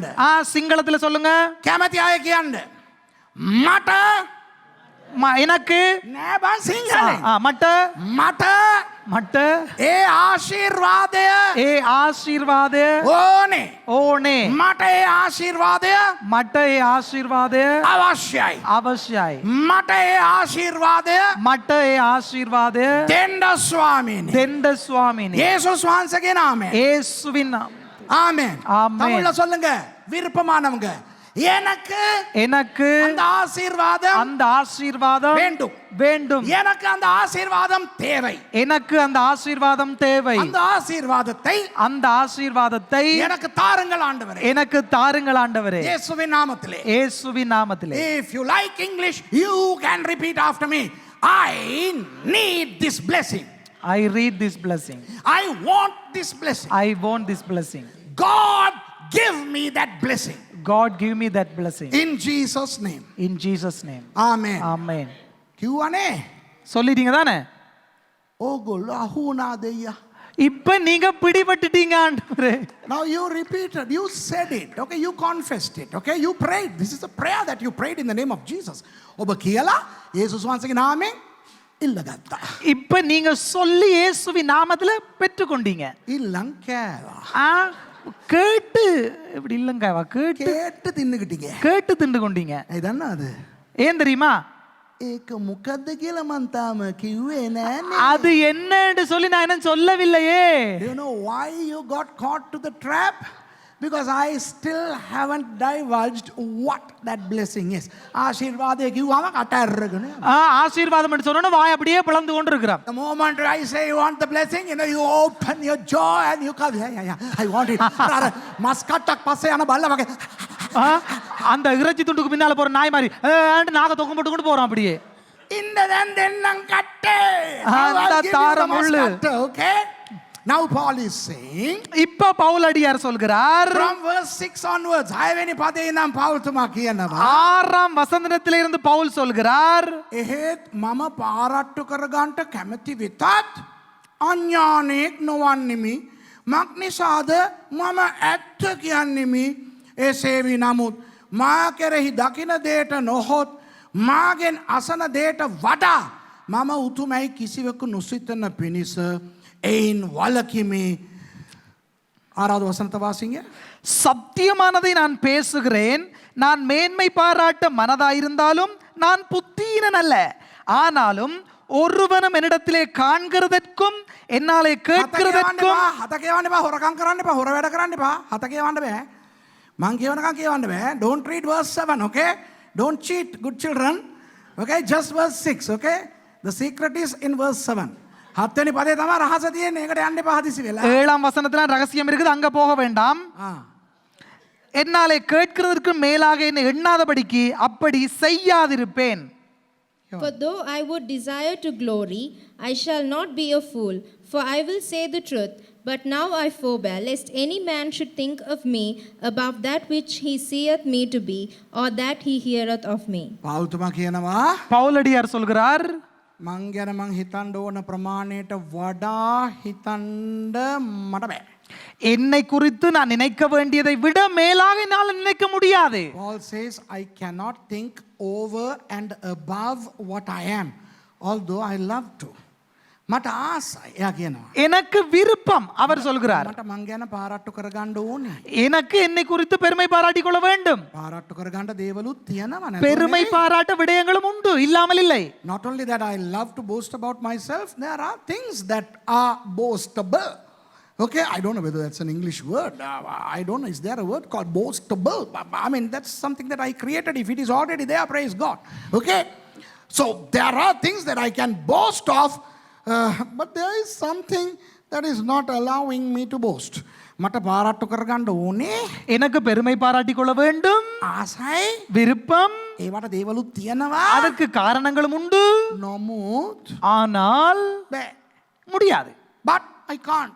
Here is the blessing. මෙන්න ආශිර්වාදය 7 වෙනි පදේ. இந்த ஆசீர்வாதம் 7ஆம் வசனம். තවද ඒ එලිදරව් කිරීම වලට අතිශය උතුම්කම් කරන කොටගෙන පමණට වඩා උසස් නොවන පිණිස මට පහර දීමට සාතන්ගේ දූතයෙකු වැනි වූ උලක් මාගේ මාංශයෙහි මට දෙන ලද්දේය ඕයි. ඒ පමණට වඩා මා උසස් නොවන පිණිසය බං. அன்றியும் எனக்கு வெளிப்படுத்தப்பட்டவைகளுக்குரிய மேன்மையின் நிமித்தம் நான் என்னை உயர்த்தாதபடிக்கு என்னை மாமிசத்திலே ஒரு முள் கொடுக்கப்பட்டிருக்கிறது. டி கொடுக்கப்பட்டிருக்கிற டி நம்ம கொடுக்கப்பட்டிருக்கடி. என்னை நான் உயர்த்தாதபடிக்கு அது என்னை குட்டும் சாத்தானுடைய தூதனாய் இருக்கிறது. D. And lest I should be exalted above the measure through the abundance of the revelations, there was given to me a thorn in the flesh, the messenger of Satan to buffet me, lest I should be exalted above measure. තේරුණාද කිරිකොකා? புரியுதா? දැක්කද ගිනි ගෙඩිය? இப்ப விளங்குதா உங்களுக்கு? Now do you see what he is talking about? එයා කියනවා, அவர் சொல்கிறார், මම ආඩම්බර වෙන්න බැරි විදියට நான் பெருமை பாராட்ட முடியாதபடிக்கு මට උලක් දීලා තියෙනවා. எனக்கு ஒரு முள் கொடுக்கப்பட்டிருக்குது. You know, lest I should be proud, I have been given a thorn in the flesh. ඒ උල ඒ කට්ට තියෙන්නේ මාංශයේ. அந்த முள் இருக்கிறது என்னுடைய மாமிசத்திலே. 60 කට්ටක් නෙවෙයි. அந்த எலும்பு கூட அல்ல. என்ன முள் என்ன அட்டகட்ட. පින් safety ஊசி அல்ல. It is not a hattercuts. How do you say that? Safety pin. It's not a safety pin. Okay? For those of you who don't know Sinhalese, safety pin in Sinhalese, hattercuts. Okay? hattercutak නෙවෙයි මාංශයේ උලක්. ஊசி கொடுக்கப்படவில்லை, ஒரு முள் கொடுக்கப்பட்டிருக்கிறது மாமிசத்திலே. Ul. දැකලා තියෙනවද? Have you seen the thorn? The word thorn, this particular word appears only 3 times in the Bible and all 3 times it's bad. මෙතන පාවිච්චි කරලා තියෙන වචනය අර උල කියලා 3 සැරේයි බයිබලෙ එන්නේ. 3 සැරේම අනේනේ විදියට තමයි ලියලා තියෙන්නේ. இந்த குறிக்கப்பட்ட பதம் முள் என்கிற பதம் 3 முறைதான் வேதத்திலே பயன்படுத்தப்பட்டிருக்கிறது. பயங்கர குத்தக்கூடிய ஒரு இடமாய் அது இருக்கிறது. පාස්ටර් එසේකේල් මම රිද්දවන්නේ පොඩ්ඩක් මෙහෙම අත උස්ස ගන්න. கையை தூக்கி கொள்றேன் பாருங்க. මේක උලක් නෙවෙයිනේ. මේක උලක්ද? முள் இது முள்ளா? මේක ඇඟිල්ලක් නේ. இது விரல் தானே. එහෙනම් this is not a thorn, this is a finger. குத்த போறீங்களா? මේම ඇන්නොත් இப்படி குத்தினால் ඇඟිල්ලෙන් අනිනකොටම இப்ப கை கிட்ட போகும்போதே இப்படி இப்படி பின்னுக்கு வரமேனே. සමහරුන්ට කිචි, சில பேருக்கு அந்த கிச்சி கிச்சி, සමහර අයට රිදෙනවා. சில பேருக்கு நோகும். හිතන්න බලන්න. Now how would you feel if somebody comes and pricks you with a finger?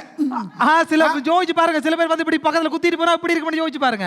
මම දන්නවා මේ සමහරු ඉන්නවා මේ ඉඳන් කියනකොට எனக்கு தெரியும் சில பேர் இருக்கிறாங்க இங்க இருந்து இப்படி என்றாலும் அப்படி எண்ணக்கூடிய ஒரு ஆக்கள். සමහරු එහෙම කරනකොට පට්ට කුණු හරප කියනවා. அப்படி சில பேர் தொட்ட உடனே பயங்கர ஊத்த பேச்சுல பேசுவாங்க. some people මුනසිං පාස්ටර් මුන මේක ඇත්තද නැද්ද කියලා ඕනනම් පාස්ටර් මුනසිං එයාගේ ආත්මිකත්වය චෙක් කරගන්න ඕන නම් இது உண்மையா இல்லையா මෙහෙම අල්ලන්න බල කියලා ඕගොල්ලන්ගේ பவுலே இன்ன සියලු කාන්තා පාර්ශ්වයම යා මතක් කරයි. எல்லாரும் பாச துசார இடத்துல போய் கிட்ட இப்படி அவரு அப்படிதான் கிட்ட போய் இப்படி கையை கிட்ட வச்சு பாருங்க கிச்சு கிச்சு.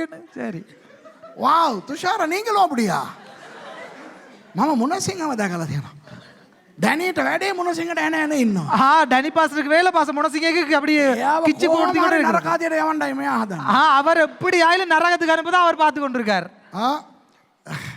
You know, even with a finger you prick, it's very uncomfortable, right? ඇඟිල්ලෙන් යන්නත් අමාරුයි. ஒரு விரலால தட்டும் போதே கஷ்டமா இருக்குது. උලක් තියාගෙන යන්න නම් කොහොමද? முள்ள வச்சு குத்தி கொண்டிருந்தா இப்படி இருக்கும். පවුල්තුමා ඒ උලට නමක් දාලා තියෙනවා. அந்த முள்ளுக்கு அவர் ஒரு பெயரை போட்டிருக்கார் Pavul. Paul has named the thorn and he calls it the angel of Satan. Wow, the messenger of Satan. சாத்தான்ගේ දූතයාලු. சாத்தானின் தூதனா இருக்கிறான்னு பேரையும் போட்டிருக்கார் பவுல். ග්‍රීක වලින් කියනවා ඇන්ජලොස් සාතානයි. My goodness, சாத்தான்ගේ දූතයා කියලා කියන්න තරම් නම් කොහොම රිදිල්ලක් රිදිනවා ඇති. பிசாசின் தூதனா இருக்கிறான் என்று சொல்லும் அளவுக்கு இருந்தால் அது எவ்வளவு வலியா இருந்திருக்கும் யோசிச்சு பாருங்க. Imagine if he is to call it the thorn, call the thorn of the flesh, Satan's angel, how pricky and hurtful that must be. Okay? ඉතින් එයා මොනවද කරේ? அப்ப அவர் என்ன செய்தார்? මං පස්සේ එන්නම් ඕකට. அதுக்கு நான் இறுதியாக வருகிறேன். අටවෙනි පදය 8ாம் வசனம். ඒක මා කෙරෙන් පහවන පිණිස ඒ ගැන 3 වරක් ස්වාමීන් වහන්සේගෙන් ඉල්ලුවෙමි. அது என்னை விட்டு நீங்கும்படிக்கு நான் 3 தரம் கர்த்தரிடத்திலே வேண்டிக் கொண்டேன். For this thing I besought the Lord thrice, that it might depart from me. Look, I want to teach something here. If you like, you accept it. If not, it is okay. It's not a problem. මම යම් දෙයක් උගන්වන්න නම් කැමති නම් ඒක පිළිගන්න නැත්නම් අතහැරලා දාන්න. ඕක මේ ප්‍රශ්නයක් කරගන්න එපා. நான் ஒரு விடயத்தை கற்றுக் கொடுக்க போகிறேன், விரும்பினால் ஏற்றுக்கொள்ளுங்கள், இல்லாட்டிக்கு விட்டுருங்க, அது ஒரு பிரச்சனையாக்கி கொள்ள வேண்டாம். පවුල්තුමා කියනවනේ මං 3 සැරයක් යාඥා කරා මේක අයින් වෙන්න කියලා. இப்ப பவுல் சொல்றத நான் 3 தரம் வேண்டிக் கொண்டேன் இதை அகற்றும் அப்படின்னு சொல்லி. Paul says, I prayed 3 times for this to be removed. ඒක අර අපි දන්න 1 2 3 ඒ 3 සැරේ නෙවෙයි. இப்ப நமக்கு தெரிஞ்ச அந்த 1 2 3 முறை அப்படி அல்ல. හැම වෙලේම කියන එක තමයි 3 සැරේ කියලා ඒගොල්ලන්ගේ භාෂා ක්‍රමෙන් කියන්නේ. ஓயாமல் சொல்லிக் கொண்டிருப்பதான் அவர்களுடைய அந்த பாஷைக்கு இணங்க அப்படி சொல்லப்பட்டிருக்கிறது In இங்கே. those days, when they said, I am saying this 3 times, it means I am saying this over and over and over again. It's not 1, 2, 3 times. තේරෙනවද? සමහර එක පිළිගයි, සමහර පිළිගන්නේ නැති වෙයි. சில பேர் ஏற்றுக்கொள்வாங்க, சில பேர் ஏற்றுக்கொள்ள மாட்டாங்க. හරි හරි. ඕගොල්ලන්ට ඕන නම් 3 සැරේයි. உங்களுக்கு தேவையான 3 முறைனா 3 முறை பரவாயில்ல. මට ඕන විදියට නම් හැම වෙලේම කියනවා. எனக்கு நாங்க அறிஞ்ச முறைமையின்படி அது ஓயாமல் சொல்லி கொண்டிருந்திருக்கிறார். කෙසේ වෙතත් යේසුස් වහන්සේගේ උත්තරේ මොනවද? எப்படி இருந்தாலும் இயேசுனுடைய பதில் என்ன? බෑ. முடியாது, බෑ. முடியாது. අයින් කරන්න ස්වාමීනි මම මට අනිනවා රිදෙනවා. ஆண்டவரே எனக்கு நோகுது, வலிக்குது. බෑ. முடியாது. 3 සැරයක් ඉල්ලුවත් බෑ. 3 முறை கேட்டாலும் முடியாது, 300 සැරයක් ඉල්ලුවත් බෑ. 300 முறை கேட்டாலும் முடியாது. You know, Paul was praying. If you like, you can continue to believe that it was 1, 2, 3 times. Or if you like, you can, like me, believe that he always had this as part of his prayer. Whatever it is, he says to Jesus, remove this Satan's angel. It's pricking me too bad. It's hurtful. Jesus says, nope. Nope. Now anybody balance? Look at verse 9. 9ஆம் வசனத்தை பாருங்க. උන්වහන්සේ කියනවා මාගේ කරුණාව නුඹට සෑහීය. මක් නිසාද දුර්වලකමේදී මාගේ බලය සම්පූර්ණ වෙන්නේ ඇයි මට කීවේය. அதற்கு அவர், என் கிருபை உனக்கு போதும், பலவீனத்தில் என் பலன் பூரணமாய் விளங்கும் என்றார். And he said unto me, my grace is sufficient for thee, for my strength is made perfect in weakness. මා කෙරෙහි පිහිටවන පිණිස මාගේ දුර්වලකම් ගැන ඉතා සන්තෝෂයෙන් පාරට්ටු කරන්නෙමි. ஆகையால் கிறிஸ்துவின் வல்லமை என்மேல் தங்கும்படி என் பலவீனங்களை குறித்து நான் மிகவும் சந்தோஷமாய் மேன்மை பாராட்டுவேன். Most gladly, therefore, will I rather glory in my infirmities, that the power of Christ may rest upon me. So what is he glorying in? That thorn. මෙයා එතන පාරට්ටු කරන්නේ මොකක් ගැනද? அப்ப அந்த இடத்தில் அவர் தன்னை பெருமை பாராட்டிக் கொள்வது எந்த இடத்திலே? අර කටුව ගැන. அந்த முள்ளை குறித்து. දැන් ඒ කටුව මොකක්ද? அப்ப அந்த முள்ளு என்ன? What is the thorn in the flesh? කී දෙනෙකුට කැමතිද? எத்தனை பேர் விரும்புகிறீர்கள் පාවුල් තුමාගේ මාංශයේ කට්ට මොකක්ද කියලා දැනගන්න? பவுலனுடைய அந்த மாமிசத்தின் முள்ளு என்ன என்று தெரிந்து கொள்வதற்கு? How many of you all want to know the thorn in the flesh of Paul? Praise God. Even I want to know. මටත් දැනගන්න ඕනේ.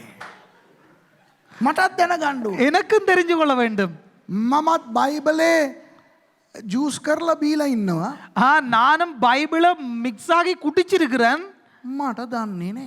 எனக்கு தெரியாது. දන්නේ නැත්තම් මොනවද කියන්න ඕනේ? அப்ப தெரியாவிட்டால் என்ன சொல்ல வேண்டும்? දන්නේ නැහැ කියන්න ඕනේ. தெரியாது என்று சொல்ல வேண்டும். I don't know. And if you don't know, what should you do? You should admit that you don't know. Even if people say, no, you should know. You ought to know. මිනිස්සු මට කියනවා அப்ப மக்கள் எனக்கு சொல்கிறார்கள், ඔයා දන්නේ නැතුව ඉන්න විදියක් නෑනේ. உங்களுக்கு தெரியாம இருக்க முடியாது. ඔයා දන්නවා உங்களுக்கு தெரியும். ගුරු මුෂ්ටිය වගේ එක හංගලා තියන් ඉන්නවා. நீங்க அப்படியே எல்லாம் ஒளிச்சு கொண்டு இருக்கிறீங்க. කිරි කොකා පාවුල්ගේ කට්ට මං හංගලා තියාගෙන මොනවා කරන්නද ගිහිල්ලා ගල් මේ මඤ්ඤක් පාත්ති කොටන්නද? பவுலிடம் உள்ள நான் ஒளிச்சு வச்சிருந்தா என்ன ஐயா செய்யறது? මරවල්ලි තෝන්ට වාද වෙච්චි. You know, why do I need to conceal Paul's thorn? Man, am I going to use it? දන්නේ. I don't know. தெரியாது. හැබැයි මම අහලා තියනවා අපූරු වෛවර්ණ කතා ඕවා ගැන. අපූරු වෛවර්ණ කතා මං අහලා තියනවා. நான் அந்த பூர்வமான சில காரியங்களை கேட்டிருக்கிறேன். சில பேர் சொல்ற, Some people give an explanation. They are so confident they know it. Okay? It's not they think they know, they know it. ඒගොල්ලෝ අර දන්නවා කියලා හිතනවනේ. ඒගොල්ලෝ දන්නවා. அவர்கள் அது தெரியும்னு நினைக்கிறதுல அவங்களுக்கு தெரியும். දවසක් එක රටක මම ගෙදරක ඉන්නකොට අර ගෙදර කට්ටිය මගෙන් ඇහුවා ඔය කට්ට මොකද්ද කියලා. උන්ට ඔච්චර ලොකු බයිබලේ උන්ට දැනගන්න ඕනේ අර කට්ට මොකද්ද කියලා. ஒரு வீட்டுல நான் விசிட்டிங் போய் இருக்கும்போது அந்த வீட்டுக்காரங்க கேக்குறாங்க, அந்த முள்ளு என்னன்னு சொல்லி. இவ்வளவு பெரிய பைபிள்ல அந்த முள்ளத்தான் அவங்க படிக்க விரும்புறாங்க. මේ සමහර මිනිස්සු මගෙන් ප්‍රශ්න අහනකොට මම උත්තරම දෙන්නේ නැහැ. තරහ වෙන්න එපා. තරහ වුණත් කමන්නේ. சில பேர் என்னிடத்துல கேள்வி கேட்கும்போது நான் பதிலே கொடுக்கறது இல்ல. கொடுக்காட்டிக்கு நீங்க கோவிச்சாலும் பரவாயில்ல. Some people ask me questions, through YouTube, Facebook, email. Sometimes I don't even bother to reply. Do you know why? I say, who cares? Who was Cain's wife? කායින්ගේ ගෑණි මොකීද කියලා අපිට මොකෝ? காயின் மனசு யாரு நமக்கு என்னத்துக்கு ஐயா? පාවුල්ගේ කට්ට මොනාද කියලා මං කොහොමද? பவுலுண்ட முள்ள என்னன்னு எனக்கு எப்படி தெரியும்? පාරාදීසයේ බනිස් කඩයක් තියනවාද කියලා මගෙන් අහන්න. பரதேசில பனஸ் கடை இருக்கான்னு எனக்கு எப்படி தெரியும்? People ask me, I mean, not too long ago, somebody said, my dog died. Will I see my dog in paradise? Yeah. මම අහනවා අපේ බල්ලා මැරුණා. ඒ බල්ලා මම පාරාදීසයේ දකීද පාස්ටර්? என்னட்ட கேக்குறாங்க அந்த நாய் செத்து போச்சு அது பரலோகத்துக்கா போகும் அப்படின்னு சொல்லி. இல்ல. பரதேசியா பரலோகத்துல அத காண வேணான்னு கேக்குறாங்க. அது பாப்பனான்னு என்னமோ கேக்குறாங்க. ஏன் நாயும் செத்து போய் நானும் செத்து போய் நான் போயிட்டு பார்த்துட்டு வந்த மாதிரி. නිකන් අර මගේ බල්ලා මැරිලා මාත් මැරිලා ගිහිල්ලා බලලා ආවා වගේ මගෙන් අහනවා. අයියෝ මට සමහරවිට මල පණිනවා මේ අහන ප්‍රශ්න. Sometimes flower jump in la, you know, when I சில நேரத்துல மண்டை சூடாகுது. So this family they asked me, Pastor, what is the thorn in the flesh? මගෙන් අහනවා මේ පාවුල්තුමාගේ මාංශයේ කට්ට මොකක්ද කියලා. அப்ப என்னட்ட கேக்குறாங்க அந்த குடும்பம் பாஸ்டர் அந்த பவுலோட முள் என்ன? මං දන්නේ කියලා කියන්න ඉස්සෙල්ලා நான் தெரியாது என்று சொல்ல முன்பதாக මාව එක්කන් ගිය එක්කෙනා කියනවා. அப்ப என்ன கூட்டிக் கொண்டு போன அந்த அவர் சொல்றார். එයා කියනවා මේ එයාගේ කකුල් දෙක බකල මෙහෙම. அவருடைய அந்த கால் ரெண்டு இப்படி அந்த முடமா இருந்ததாம். ඒක තමයි කියලා. அதுதான் அந்த முள் அப்படின்னு சொல்லப்படுது. කියලා නේද පාස්ටර් කියලා මට. அப்படி சொல்லிட்டு பக்கத்துல என்ன பார்த்து இல்லையா பாஸ்டர் அப்படின்னு சொல்றார். You know, this person who took me to the house, before I gave the response that I don't know, this person got up and demonstrated saying, Paul's thorn in the flesh was how do you say, crooked legs. He had to walk like this. And then he turns to me and says, it's correct, right, Pastor? මට ආත්මේ ප්‍රාණේ ශරීරේ තැන් මාරු. எனக்கு ஆவி ஆத்மா சரமெல்லாம் இடம் மாறி போயிட்டு அப்படியே. ඔව් කිව්වනම් බොරු. ஓ அப்படின்னா பொய்யாயிரும். නෑ කිව්වනම් මූ මාව එක්කන් යන්නේ නෑ අපෝ. இல்லைண்டா இவர் எங்க என்ன கூட்டிட்டு போக மாட்டார். If I say yes, it's a lie. If I say no, this fellow will not. මම කරපු වැඩම එහෙමද? அப்ப நான் எப்படி தெரியுமா செய்தேன்? அப்படியோ. දැන් එයාට full happy. அப்ப அவருக்கு ரொம்ப சந்தோஷம். පාස්ටර් සුරේෂ්ට පවා මම එක දෙයක් කියලා දීලා තියෙනවා. சுரேஷ் கூட ஒன்னு நான் சொல்லி கொடுத்துட்டேன். So I made that person proud that that person had to teach something new to me. තව තැනක මම දේශනාවක අහනවා බං. இப்ப நான் இன்னொரு இடத்துல பிரசங்கத்துல கேட்டு கொண்டிருக்கிறேன்.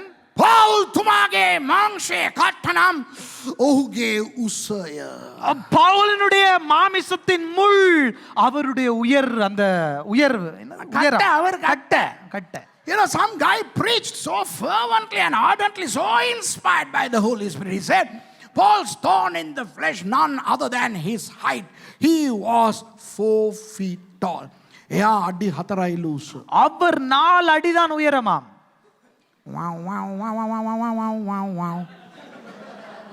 පාවුල්තුමා එනකොට background music එක. නේද? ඒක දෙමළායට දන්නේ නැහැ. ඔයගොල්ලෝ දන්නවනේ කී දෙනෙකුට තේරෙනවද අත උස්සන්න? விளங்குதா உங்களுக்கு கையெழுத்து? Okay? අයියෝ තව කට්ටිය කියනවා. என்ன ஆட்கள் சொல்றாங்க? අගන්න කියනවා. එයාට භාර්යාවක් හිටියලු. அவருக்கு ஒரு மனைவி இருந்தாளாம். එයා නැති වුණාලු. அவ இல்லாம போயிட்டாவாம். ඒ භාර්යාව ඉඳලා නැති වුණ එකලු කට්ට. அந்த மனைவி இருந்து இல்லாமல் போனதாம் அந்த முள்ளு. You know, some guy preaches and he says Paul once had a wife and then he lost his wife and that became a thorn. And many husbands know that if the wife is no longer there, it's not a thorn, it's flower. බොහෝ ස්වාමි පුරුෂයින්ට நிறைய புருஷன்மாருக்கு උන්ගේ ගෑනු නැති වුණාම ඒක කට්ටක් නෙවෙයි මලක්. அந்த மனைவி இல்லாமல் போவது என்பது முள்ளல்லாத ஒரு பூ போன்ற செயல். මං හැර இப்ப பாஸ்டரை தவிர මම ජීවත් වෙන්න බෑ. நான் வாழ முடியாது වෙනින්ජ. ඕගොල්ලෝ සර්විස් ඉවර වෙලා කාලා බස් එකේ නැගලා කාර් වලින් ඕගොල්ලෝ යයි මම ඉන්න ඕනේ. අරක මගෙන් කියයි තෝ මොනවද කිව්වේ? මං මලද කට්ටද කියලා අඳ ඉඳන් ඒක අනින්න පටන් ගයි මට. நீங்க எல்லாம் சாப்பிட்டு குடிச்சிட்டு நீங்க பஸ்ல ஏறி போயிருவீங்க. இங்க எங்க வீட்டுக்கு வந்து என்ன நீ என்ன முள்ளா பூவா அப்படின்னு அதை வச்சு குத்தி கொண்டிருப்பாங்க. You know, many people have, you know, some people say it was his sexual temptations. සමහර අය කියනවා சிலர் එයාගේ சொல்கிறார்கள் ලිංගික පරීක්ෂා කියලා. அவருடைய பாலியல் சோதனையாம். සමහරු කියනවා එයාගේ ඇඟේ හොරි තිබ්බලු. ඔය சில பேர் சொல்றாங்க அவருக்கு கடி இருந்ததாம். කඩි එල්ලන sorry. சோரி கடி இருந்தது. sorry இருந்தாலே එල්ලේ කඩික්කියෝ. මේ කඩි கடி சோரி ரெண்டு உண்டுதான். You know, some people say that he had a rash, a very itchy rash. My goodness, we have dermatological, we have sexual, we have all these explanations, whereas even he doesn't say what that is. How do you know? So forget it. එයාම දන්න එයා කියන්නේ அவர் சொல்றார் இல்ல, දෙවියන් වහන්සේත් කියන්නේ ஆண்டவரும் சொல்றார் இல்ல. ඇයි දෙයියා අපි දඟලන්න ඕනේ ඒක මොනවද කියලා දැනගන්න. அப்பே நாங்க அதை பிடிச்சு கொண்டு ஆடிக்கொண்டிருக்கிறோம். හැබැයි එක දෙයක් දන්නවා. ஆனா ஒன்றே ஒன்று தெரியும், ඒක රිදෙනවා යාට. அது வலிக்குது, நோகுது. මාංශය කියන්නේ ශරීරයට නෙවෙයි. அதாவது மாமிசம் என்பது உடலுக்கல்ல சொல்லப்படுகிறது. Flesh does not mean the body. Flesh by definition, Pauline theological definition, means the body and the soul combined. It's a bipartite product. Okay? ඒ කියන්නේ පාවුල් තුමාගේ දේව ධර්මානුකූලව பவுலினுடைய இறையியலின் அடிப்படையில் මාංශය යන්නේ அந்த மாமிசம் என்பது ශරීරයයි ආත්මයයි එකතු වුණාම තිබෙන දේ. உடலும் ஆவியும் ஒன்றி ආත්ම. ஆத்மாவும் ஒன்றிக்கும் இடம். මොකද sorry ප්‍රාණය නේද? ප්‍රාණය. ආත්මය නෙවෙයි ප්‍රාණය. ප්‍රාණය තුල තමයි තියෙන්නේ සිතුවිලි, හැඟීම්, කැමැත්ත කියන දේවල් තුන. அந்த ஆத்மாவிலே தான் இருக்கிறது சிந்தை, சித்தம், உணர்ச்சி. Inside our soul are the mind, will and emotions. Okay? දැන් අපිට කොටස් තුනක් තියෙනවා. ආත්මය, ප්‍රාණය, ශරීරය. எங்களுக்கு மூன்று பகுதிகள் உண்டு, ஆவி, ஆத்மா, சரீரம். We are a tripartite entity. Okay? We have the spirit, soul and body. Okay? Spirit is godly. අපේ ආත්මය ආත්මිකයි. எங்களுடைய ஆத்மா ආවි. ஆவி, அது ஆவிக்குரியது. එයා දෙවියන් වහන්සේත් එක්ක shape. அவர் ஆண்டவர் கூட சேப்பா இருக்கிறார். ප්‍රාණය ஆவி, ආත්ම. ஆத்மா, එයා තමා සිතුවිල්ල, කැමැත්ත, මේ හැඟීම් එයා හරි නෑ. அவர் தான் அந்த விருப்பம், உணர்ச்சி, அது சரியில்லை. So our soul consists of the mind, will and emotion. Our body is the most obedient guy. He says, I'll do whatever you both say me to do. Ask me to do. අපේ ශරීරය කොහොමද දන්නවද? இப்ப எங்கட சரீரம் உடல் எப்படி தெரியுமா? ඔබ කියන දේ මං කරන්නම් කියලා ප්‍රාණයට කියන එක. நீ சொல்றத நான் செய்வேன் அப்படின்னு சொல்லி ஆத்மாவுக்கு சொல்லக்கூடிய உண்டு. ප්‍රාණය කියන අර කිදිහා බලපං කියලා මම බලනවා. ஆத்மா சொல்லும் அதை குறிச்சு பார் அப்படின்னு சொல்லி அது பார்க்கும். அவளை குறிச்சு பாருன்னு சொல்லும், இது பார்க்கும். ආත්මය කියනවා ආවි சொல்லும். ஆவி சொல்லும் බලන්න එපා බැලුවත් ඔය ශකම් කරලා ඉවරයි කියලා. பார்க்க வேண்டாம், நீ பார்த்தாலே விபச்சாரம் செய்து முடிஞ்சது. බයිබලේ පදේ මතක් කරනවරු. பைபிளும் அதனுடைய அங்க இருக்கின்றதை ஞாபகப்படுத்தி கொடுக்கும். The spirit will remind the Bible verse saying if you lustfully look at a woman you have committed adultery. But you know the soul will say that's okay, look. So this guy obeys mostly the soul. එතකොට ආත්මය කියනවා බලන්න එපා. அப்ப ஆவி சொல்லும் பார்க்க வேண்டாம். ප්‍රාණය කියනවා බලන්න කවුරුත් බලන් ඉන්නේ නෑනේ බලපන්. அப்ப ஆத்மா சொல்லும் ஒருத்தரும் பார்க்கல தானே, பாத்துரு. මේ ශරීරය බලනවා. அப்ப சரீரம் பாத்துருண்டப்பண்டு. ඒ ප්‍රාණයයි ශරීරයයි එකතු වෙනකොට තමයි ඒකට මාංශය කියලා කියන්නේ. அந்த ஆத்மாவும் சரீரம் உடலும் ஒன்றிக்கும் போது அதற்கு தான் சொல்லுகிறது மாமிசம் என்று சொல்லி. So the combination of the soul and the body by definition is flesh. So this thorn is in the flesh. So it's not just in the body, it's both in the body and the soul combined. එතකොට මේක ශරීරයේ තියෙන කට්ටක් නෙවෙයි, නිසා ඒක රෝගයක් නෙවෙයි. அப்ப இது உடலிலே உள்ள ஒரு முள்ளு அல்ல, ஆகவே அது வியாதி அல்ல. ශාරීරික දුර්වලතාවයක් නෙවෙයි. அது உடல் ரீதியான ஒரு பலவீனம் அல்ல. It's not a physical deformity, it's not a physical ailment, it's not an illness, it's not anything to do with just the body. ශරීරය පිළිබඳ දෙයක් පමණක් නෙවෙයි. அது உடல் ரீதியான ஒன்று இல்ல, මානසික දෙයක් පමණක් නෙවෙයි. அது மன ரீதியான ஒன்று மட்டுமல்ல. රෝම 6 කියනවා ඔහු ரோமர் 6ஆம் அதிகாரத்தில் சொல்லியிருக்கிறார், මං කැමති දේ කරන්නේ නැහැ, අකමැති දේ කරනවා අයිසේ මට මේක කරදරයක් කියලා. நான் விரும்புறதை செய்யாம விரும்பாத செய்யறது பெரிய பிரச்சனையா இருக்கு எனக்கு. Paul laments in Romans chapter 6 saying, I do what I don't want to do and I don't do what I want to do, so I am a miserable creature. Now that's a problem in the soul. So that is not the thorn. ඒක එයාගේ කට්ට නෙවෙයි. அது அவருடைய முள் அல்ல. ඒ නිසා අපි දන්නේ නැහැ මොකද්ද ඔහුගේ කට්ට කියලා. ஆகவே எங்களுக்கு தெரியாது அந்த முள் என்னன்னு சொல்லி. දැන් ඉතින් ඕගොල්ලෝ ඉස්සල්ලා කට ඇරලා ඒ ආශිර්වාද ඉල්ලුවානේ. அப்ப நீங்க வாயை திறந்து கொண்டு அந்த ஆசீர்வாதத்தை கேட்டீங்க தானே? ඕගොල්ලන්ට හරියන කට්ටක් දැනටම දෙවියන් වහන්සේ දීලා නැත්තම් අද උන්වහන්සේ ඒක දෙනවා. உங்களுக்கு சரி போகும் அந்த முள்ளை கொடுத்திருக்காவிட்டால் இனி தருவார் அந்த முள்ளு குத்துறதுக்கு. So if you don't have such a thorn in your flesh already, now that you have prayed and confessed, oh, hallelujah, God is giving you that thorn in your flesh from today. So it's going to keep you at bay lest you become proud and be destroyed by God. Okay? ඉතින් අද ඉඳලා ඒ කට්ට ඔයගලන්ට වැඩ කරන්න යනවා. இன்றிலிருந்து அந்த முள் உங்களுக்குள்ள வேலை செய்ய ஆரம்பிக்கும். ඕගොල්ලෝ උඩඟු වෙන්නේ නැතුව ඒක අනින්න යනවා. நீங்க பெருமைப்படாதபடிக்கு அது குத்த போகுது, ඒක රිදෙන්න යනවා. அது வலிக்க போகுது, ඔයගලන්ගේ යාඥාව වැඩි වෙන්න යනවා. உங்களுடைய ஜெபம் பெருக போகுது. Your prayer life is going to improve. Why? Now you have to pray every day for that to be gone. ඉල්ලං කාපු එක ආයේ ඒක ගන්න ස්වාමීනි මම අරු කියපු නිසා කිව්වා. මං දන්නේ නැතුවනේ කිව්වේ. ගන්නකෝ කියලා ආත්මාව වැඩි. இப்ப கேட்டு குழப்பி கொண்டீங்க தான். அப்ப நாங்க சொல்லுவோம், ஐயோ ஆண்டவர் எனக்கு தெரியாது, அவர் சொன்னபடியா சொல்லிட்டோம். இல்ல Let me be serious. Okay, මම ඇත්ත කතාවක් කියන්න. நான் ஒரு உண்மை நிகழ்வை சொல்ல போகிறேன். මර්සි දන්නවා. சிஸ்டர் மர்சிக்கு தெரியும். ඒ නිසා මම වෙන කාටවත් කියන්නේ නැහැ උක. நான் இதை வேற யாருக்கும் சொல்ல மாட்டேன். මටත් ආඩම්බර වෙන්න දේවල් තියෙනවා. இப்ப பாஸ்டருக்கும் பெருமைப்படக்கூடிய நிறைய விடயங்கள் உண்டு. Here is something that I will divulge pertaining to myself. Mercy knows this. Okay? There are things that I can be proud of. And people say you are not proud. I mean, people say that. මිනිස්සු කියනවා ආඩම්බර නැහැ නේ කියලා. மக்கள் சொல்லுகிறாங்க pastor பெருமையான அப்படியேப்பட்டவர் அல்ல என்று சொல்லி. ඒකට හේතුව මොනවද දන්නවද? அதுக்கு காரணம் என்ன தெரியுமா? හැමදාම ஒவ்வொரு நாளும் මම නිදාගන්න යන්න ඉස්සෙල්ලා යාඥා කරනකොට நான் நித்திரைக்கு போகக்கு முன்னம் ஜெபிக்கும் போது 1983 ඉඳන් මගේ ජීවිතයේ තියෙන කට්ටක් තියෙනවා. 1993ஆம் ஆண்டுல 83ல இருந்து எனக்கு கொடுக்கப்பட்ட ஒரு முள் இருக்குது. මට හරි පුදුමයි. எனக்கு இது ஒரு ஆச்சரியம். කොහොමද දෙවියන් වහන්සේ මාව තාම සේවයේ තියන් ඉන්නේ? என்னண்டு ஆண்டவர் என்ன ஊழியத்துல என்ன வச்சிருக்கிறார்ன்றது. තාම උන්වහන්සේ මාව පාවිච්චි කරන එක මට පුදුමයි.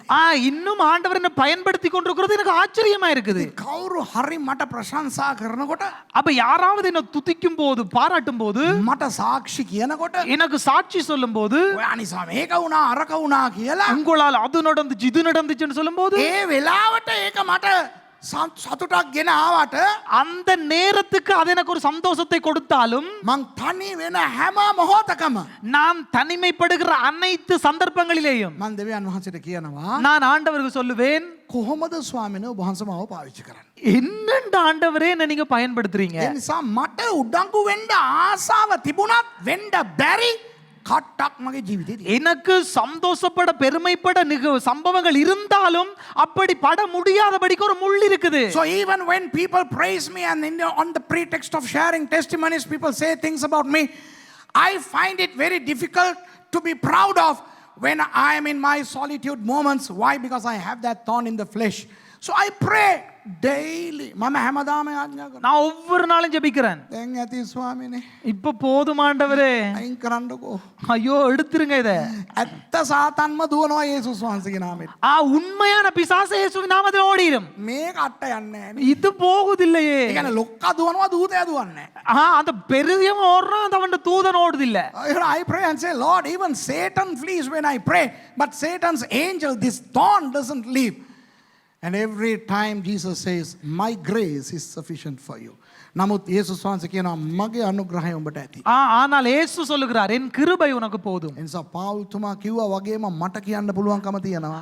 பவுல் சொன்னது போலவே பாஸ்டருக்கு சொல்ல முடியும். උන්වහන්සේගේ අනුග්‍රහයෙන් තමයි මං හිටගෙන ඉන්නේ. ஆண்டவருடைய கிருபையில தான் நான் நிலை நிற்கின்றேன். Like Paul, I am able to say that I am what I am by his pure grace. If not for his grace, I wouldn't be alive. උන්වහන්සේගේ අනුග්‍රහය නැත්තම් මං අද පණ පිටින්ම නැහැ. ஆண்டவருடைய கிருபை இல்லாவிட்டால் இன்றைக்கு நான் உயிரோடே இல்லை. උඩඟු කම කියන්නේ මහ ජරාවක්. நான் உன்னை சொல்லுகிறேன், நான் ஒரு சரியான கேவலமானவன். என்ன ஜராவாக்? என்ன புரியல. உனக்கு சொல்ல வேண்டியதை நீ எனக்கு சொல்லிட்டேன். நான் அப்படி சொல்லவே இல்லை. ஜராவாக்குன்னு விளங்கிச்சது. ஜராவாக்னு சொன்னேன். அதுக்குன்னு நானும் அப்படியா சொல்லணும்டா நீ? பரவாயில்ல, நீ சொன்னதும் உண்மைதான் ஒரு விதத்தில். பெருமை என்பது பெருமை வந்து ஜராவா அது சொல்ல. பெருமை என்பது கேவலமான ஒன்று. அது okay, pride is sordid, okay, it's bad, but we find it difficult to deal with pride, right? අපිට ඔය උඩඟු කමත් එක්ක සටන් කරන්න අමාරුයි. ඇත්ත පිළිගන්නවා? எங்களுக்கு அந்த பெருமையோடு கூட போராட கஷ்டம். உண்மையை ஏற்றுக்கொள்றீங்களா? සල්ලි නිසා උඩඟුකම් එනවා. பணத்தினால பெருமை வருகிறது. Money brings pride. An attractive job, an attractive career brings pride. හොඳ රස්සාවක්, நல்ல தொழில், හොඳ ලස්සන භාර්යාවක්, කඩවසම් ස්වාමි පුරුෂයෙක්, அழகான மனைவி என் கணவன், beautiful wife, a handsome husband, talented children, හොඳ තලන්ත හැකියාව තියෙන දරුවන්, திறமையான பிள்ளைகள், සහජ හැකියාවන්, அதே போல உப தாளந்துகள், talents and abilities, okay, successful ministries, හොඳ දේව සේවාවන්, சார்த்தகமான வெற்றிகரமான ஊழியங்கள், විශාල සභාවන්, பெரிய சபைகள், huge churches, gifts and abilities, spiritual gifts, ආත්මික දීමනා, ஆவிக்குரிய வரங்கள். මගේ අම්මෝ අපිව උඩංගුකමට පත් කරන්න බොහෝවල් වැහි වැහලා තියෙනවා. எங்களை பெருமைக்கு உட்படுத்த மலை போன்ற விஷயங்கள் உண்டு. හැබැයි අපිව යටහත් කරන්න දේවල් නැහැ, අඩු. ஆனால் எங்களை கீழ்ப்படுத்தக்கூடிய விடயங்கள் இல்லை, குறைவு. There are myriads of elements to make us proud, but hardly anything to make us humble. So God gives us a thorn in our flesh. දෙවියන් වහන්සේ අපිට ආශිර්වාදයක් දෙනවා. அப்ப ஆண்டவர் நமக்கு ஒரு ஆசீர்வாதத்தை கொடுக்கிறார். මාංශයේ කට්ටක්, උලක්. மாமிசத்தின் முள். දැන් වැඩි දිනේ මේකයි. இப்ப என்ன காரியம்டா இதுதான். ඕගොල්ලෝ ඒක ඉල්ලුවට ප්‍රශ්නයක් නැහැ. ඒක ලැබුණා ප්‍රශ්නයක් නැහැ. நீங்க இப்ப கேட்டதுக்கு பயப்பட வேணாம், அது கிடைச்சது, பிரச்சனை இல்ல. මොකද එහෙම නැත්තම් அப்படி இல்லாவிட்டால் ඔබ උඩංගු වෙන්න යනවා. நீங்க பெருமைப்பட போறீங்க. ඔබ හරි හේතු මත උඩංගු වුණත් දෙවියන් වහන්සේට ඒක පෙන්වන්න බෑ. நீங்க சரியான காரணத்து நிமித்தம் பெருமைப்பட்டாலும் கடவுளுக்கு அது காட்ட முடியாது. දෙවියන් වහන්සේ ඔබගේ හතුරා වෙනවා. යාකෝබ 4:6 யாக்கோப் 4:6 வசனத்தின்படி ஆண்டவர் உங்களுக்கு எதிராளியாய் மாறி விடுவார். If you don't have such a thorn in your flesh, you with all the right reasons will become proud, thereby causing an enmity between you and God, as per James chapter 4 verse 6. So do you want to be an enemy of God and go to hell, or do you want to go to heaven, albeit a thorn in the flesh? ඔබ දෙවියන් වහන්සේව හතුරු කරගෙන නරකාදියට යන්න කැමතිද? நீங்கள் ஆண்டவரை எதிராளி ஆக்கி கொண்டு நரகத்துக்கு போக விருப்பமா? එහෙම නැත්නම් මේ කට්ටක් ඇන තිබ්බත් කමක් නැහැ. அப்படி இல்லாட்டி இந்த முள்ளு குத்தி கொண்டே இருந்தாலும் பரவாயில்லை, ස්වර්ගයට යන්න කැමතිද? பரலோகத்துக்கு போக விருப்பமா? දැන් මම ඉවර කරන්න යනවා. இப்ப நான் முடிக்க போகிறேன். දැන් මම ඔබට කියන්නද ඔබගේ කට්ට නැත්නම් කටු මොකක්ද කියලා? இப்ப நான் சொல்லவா உங்களுடைய முள்ளு என்ன என்று சொல்லி? Shall I finally in closing disclose what could be your thorn or thorns? දැන් ඔබට තිබෙන ප්‍රශ්නය හෝ ප්‍රශ්න. உங்களுக்கு இப்ப இருக்கிற பிரச்சனை அல்லது கேள்விதான் உங்களுடைய முள்ளு. பிரச்சனைகள். பிரச்சனை அல்லது பிரச்சனைகள். Your thorn or the thorns are your problem or the problems. ඔබගේ සමහර අයගේ ජීවිතවල, உங்களில் சிலருடைய வாழ்க்கையிலே, හොඳට අහගන්න, நல்லா கேட்டுக்கொள்ளுங்க, සමහර රෝග තියෙනවා, சில வியாதிகள் உண்டு, ඔබ කොච්චර යාඥා කරලත් ඒක යන්නේ නැහැ. நீங்க எவ்வளவு ஜெபிச்சும் அது போவதில்ல. In some of your lives, there are some illnesses, sicknesses that you are praying hard and they are not leaving. ඔබ ඔයට වඩා දරුණු රෝගීන් සුව වෙන එක ඔබ දකිනවා. இதை விட அந்த கஷ்டமான வியாதிகள் சுகம் அடைகிறத நீங்க கண்டிருக்கிறீங்க. You witness people who are much more ill than you are being healed, but you are not. නමුත් ඔබට ඒ සුවය එන්නේ. ஆனால் அந்த சுகம் உங்களுக்கு வரவில்லை. ඔබ ළඟ ඉන්න එක්කෙනාට සුවය. உங்களுக்கு பக்கத்துல இருக்கிறவனுக்கு சுகம். ඔබ යාඥා කරන එක්කෙනාට සුවය ලැබෙනවා. நீங்க ஜெபிக்கிறவங்களுக்கு சுகம் கிடைச்சிருக்குது. නමුත් ඒ ලෙඩේ ඔබ තුල තිබෙනවා සුව වෙන්නේ නැහැ. ஆனால் அந்த வியாதி உங்களுக்குள்ள இருக்கிறது ஆனால் சுகமாகவில்லை. ඔබ යාඥා කරලත් ඔබගෙන් රෝගයක් යන්නේ නැත්තම් බය වෙන්න එපා. ඒක ආශිර්වාදයක්. ඒක කට්ටක්. நீங்கள் ஜெபிச்சும் உங்களுடைய வியாதி சுகமாகவில்லையா போகவில்லையா அதுதான் உங்களுடைய முள். பயப்பட வேண்டாம். මොකද අපේ යේසුස් වහන්සේ සුවය දෙන දෙවියන් වහන්සේ. நம்முடைய இயேசு கிறிஸ்து சுகத்தை கொடுக்கக்கூடிய ஒரு ஆண்டவர். ඊයේත් අදත් සෑමදාත් නොවෙනස් වෙන දෙවියන් වහන්සේ. நேற்றும் இன்றும் என்றும் மாறாத ஆண்டவர். Jesus Christ is the same yesterday, today and forever, and he is Yahweh Rapha. He is a healer with a capital H. And if he hasn't healed you, it's because you need to be kept at bay. උන්වහන්සේට සුව කරන්න පුළුවන්. ஆண்டவருக்கு சுகமாக்க முடியும். ඔබට සුවය දුන්නේ නැත්තම් உங்களுக்கு கொடுக்காவிட்டால் சுகத்தை ඔබට ආශිර්වාදයක් ඒක. உங்களுக்கு அதுதான் ஆசீர்வாதம். ඔබගේ ආර්ථික ප්‍රශ්නය විසඳන්න උන්වහන්සේට පුළුවන් මෙහෙම කරද්දී. உங்களுடைய பொருளாதார பிரச்சனை ஆண்டவருக்கு முடியும் இப்படி எட்டும்போது He can eradicate your financial struggle in a jiffy. But if he hasn't, then that is a thorn in the flesh to bless you.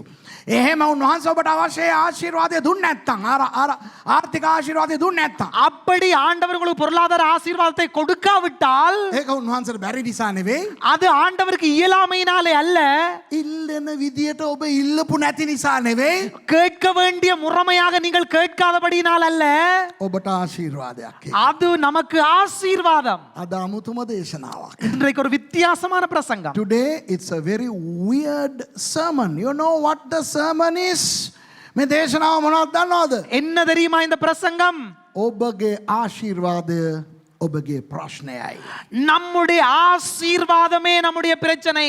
The title of today's sermon is Your Problem is Your Blessing. Because our God is a problem solving God. He is more than able to solve any problem. අපේ දෙවියන් වහන්සේ ප්‍රශ්න විසඳිය හැකි දෙවියන් වහන්සේ. நம்மட ஆண்டவர் பிரச்சனைகளை தீர்க்கக்கூடிய ஆண்டவர். උන්වහන්සේට ප්‍රශ්න විසඳන්න ආසයි. ஆண்டவருக்கு பிரச்சனைகளை தீர்க்க விருப்பம். ඔබට යම් ප්‍රශ්නයක් තාම උන්වහන්සේ විසඳලා නැත්තම්. உங்களுக்கு ஏதோ ஒரு காரியம் இன்னும் தீர்க்கப்படவில்லையா? පාවුල්තුමා 3 සැරයක් ඉල්ලුවා වගේ හැමදාම දවසකට 3 සැරයක් ඉල්ලගෙන ඉන්න. பவுல் 3 முறை கேட்டது போல ஒரு நாளைக்கு 3 முறை நீங்கள் கேட்டுக்கொண்டிருக்கலாம். උන්වහන්සේ කියයි නෑ. ஆண்டவர் சொல்வார் இல்லை. නෑ මගේ අනුග්‍රහය උඹට ඇති. என்னுடைய கிருபை எனக்கு போதும். ස්වාමීනි මට සල්ලි දෙන්නකෝ ලක්ෂ 10ක්. ஆண்டவரே எனக்கு பணம் தாங்க ஆண்டவரே. මගේ අනුග්‍රහය ඇති. என்னுடைய கிருபை போதும். සුව කරන්නකෝ ස්වාමීනි. சுகப்படுத்துங்க ஆண்டவரே. මගේ අනුග්‍රහය ඇති. என்ற கிருபை போதும். මගේ ගෑණිව වෙනස් කරන්නකෝ. என்ற மனசிய மாத்துங்க ஆண்டவரே. මගේ ගෑණිව මාරු කරන්න. என்ற மனசிய மாத்துங்க ஆண்டவரே. නැත්තම් මාරු කරන්න. இல்லாட்டிக்கு மாத்திருங்க ஆண்டவரே. Lord, change my wife or change my wife. You know, God says, no, my grace is sufficient for you. මගේ අනුග්‍රහය ඔබට ඇති. ஆண்டவர் சொல்வார் இல்ல என்ற கிருபை எனக்கு போதும். කමහගන්න நல்லா கேட்டுக்கொள்வோம். අද බොහෝ අය இன்றைக்கு அதிகமானவர்கள் ගොඩක් කල් ඔයගොල්ලන්ගේ ප්‍රශ්න විසඳෙන්නේ නැහැ කියලා දුකින් ඉන්නවා. இந்த அதிகமான நீடிய காலங்களாக நம்முடைய பிரச்சனைகள் தீர்க்கப்படவில்லை என்று சொல்லி பிரச்சனையில் இருக்கிறோம். Most of you are so sad that your problem is there for a long time. Your ailment, your illness, your weakness, your struggle, your strife, these are there for a long time. ඔබගේ ප්‍රශ්න, කරදර, අසමාදානය, ආර්ථික හිඟකම, අල්ලපු ගෙදර එකාගේ වදේ. ඔයගොල්ලන්ගේ මොනවද ප්‍රශ්නේ ඔයගොල්ලෝ කියා ගන්න දැන්. உங்களுடைய பிரச்சனை பக்கத்து வீட்டுக்காரன பிரச்சனை சொந்த பிரச்சனை குடும்ப பிரச்சனை எல்லாம் என்னன்னு சொல்லி நீங்க சொல்லிக் கொள்ளுங்கள். ඉතින් මෙහෙමයි හොඳට අහගන්න. நல்லா கேட்டுக்கொள்ளுங்க. இதுதான் ඔබ හොඳට දෙවියන් වහන්සේ තුල ඉඳගෙන நீங்க உண்மையாவே நல்ல ஆண்டவருக்குள்ள இருந்து கொண்டு උන්වහන්සේගෙන් ඉල්ලගෙන ஆண்டவரிடத்திலே கேட்டுக்கொண்டு දැන් මේකට උන්වහන්සේ උත්තර දෙන්න ඕනේ කියලා ඔබ හිතන දේවල්. ஆண்டவர் இப்ப இதற்கு பதிலளிக்க வேண்டும் என்று நாம் நினைக்கிற விடயங்கள் උන්වහන්සේ දේවල් දුන්නේ නැත්නම් அதை ஆண்டவர் கொடுக்காவிட்டால் ඒක උන්වහන්සේ ඔබගේ මාංශයේ උලක් මෙන් ආශිර්වාදයක් හැටියටයි දීලා තියෙන්නේ. அதை ஆண்டவர் மாமிசத்தின் முள்ளாக ஆசீர்வாதமாகவே நமக்கு கொடுத்திருக்கிறார். මම ඉවර කරන්න යනවා. I'm going to close, right? If you are okay with God and if you know and feel that certain problems in your lives need and should and could be eliminated by God and He's not doing anything, then that is a blessing of the thorn in the flesh. මෙන්න එයා ඉවර කරන්නේ කොහොමද කියලා බලන්න. அவர் எப்படி முடிக்கிறார் என்று சொல்லி பாருங்கள். 9 වෙනි පදයේ අන්තිම ලයින් එක. 9வது வசனத்தின் இறுதி பகுதி. මේකට කියනවා මාගේ දුර්වලකම් ගැන කියලා. என் பலவீனங்களை குறித்து என்று சொல்லப்படுகிறது. Verse 9, the last line, it says, due to my infirmities. Is that how it says? Yes. Let's rephrase it, okay? Let's rephrase it. Now stand up. Why are you so in a hurry to sit down? Okay? දුර්වලකම් කියන එකට තව වචනයක් දාන්න. பலவீனங்கள் என்றதுக்கு இன்னொரு காரியத்தை போடலாம். මාගේ මාංශයේ උල ගැන ඊතා සන්තෝෂයෙන් පාරට්ටු කරන්නෙමි. என் மாமிசத்தின் முள்ளை குறித்து நான் மிகவும் சந்தோஷமாய் மேன்மை பாராட்டுவேன். Therefore will I rather glory in the thorn in my flesh. Wow. Isn't that great? Now that's Pauline theology here. පවුල් තුමාගේ දේව ධර්මය මේ. பவுலினுடைய இறையியல் இது. මට මේක එපා. எனக்கு இது வேண்டாம். මේක සාතාන්ගේ දූතයා. இது பிசாசனுடைய தூதன். ඇනෙනවා. இது குத்துது, රිදෙනවා. வலிக்குது. ස්වාමීන් වහන්සේට කිව්වා. ஆண்டவரிடத்திலே சொன்னார். උන්වහන්සේ කියනවා අයින් කරන්න බෑ. ஆண்டவர் சொன்னார் அகற்ற முடியாது, මගේ අනුග්‍රහය ඇති කියලා. இந்த கிருபை உனக்கு போதும். එහෙනම් அப்படி என்றா කමන්නේ. பரவாயில்ல, මේ ගැන මම සන්තෝෂ වෙනවා. நான் இதை குறித்து மிகவும் சந்தோஷப்படுவேன். රිදෙනවා ඒත් සන්තෝෂයි. வலிக்குது தான், ஆனாலும் மிகவும் சந்தோஷப்படுவேன். දුකයි ඒත් සන්තෝෂයි. கவலை தான், ஆனாலும் சந்தோஷப்படுவேன். So he says, I want this to go. I am asking God to take this away. He says, no, my grace is sufficient for you. Okay, Lord, if that's your judgment, let it be. Let it be my joy and my pride. Wow. ඒ නිසා ආය ඔයගොල්ලන්ගේ ප්‍රශ්න ගැන නහයෙන් අඬන්න ඉන්න එපා. மறுபடியும் உங்களோட பிரச்சனை குறித்து மூக்கால் அழ வேண்டாம். මෙතන ඉන්න කට්ටිය කී දෙනෙක් කියනවාද ස්වාමීන් වහන්සේ ඔබට කතා කරා කියලා අත උස්සලා පෙන්නන්න. இந்த இடத்துல இருக்கிற எத்தனை பேர் சொல்றீங்க ஆண்டவர் என்னோடு கூட பேசினார்னு சொல்லி கை How ஊத்துங்க many of you பாப்போம். all feel that God spoke to you? Right? Shall we get up and give thanks to God? නැගිට දෙවියන් වහන්සේට ස්තුති කරමු. කවුරුද දෙන්නෙක් යාඥා කරලා ඉවර කරන්න මයික් එක දෙන්න යාඥා කරන අයට. எழும்பி நாங்கள் ஆண்டவருக்கு நன்றி சொல்லுவோம். ஜெபிக்கிறவங்களுக்கு மைக்க கொடுங்க.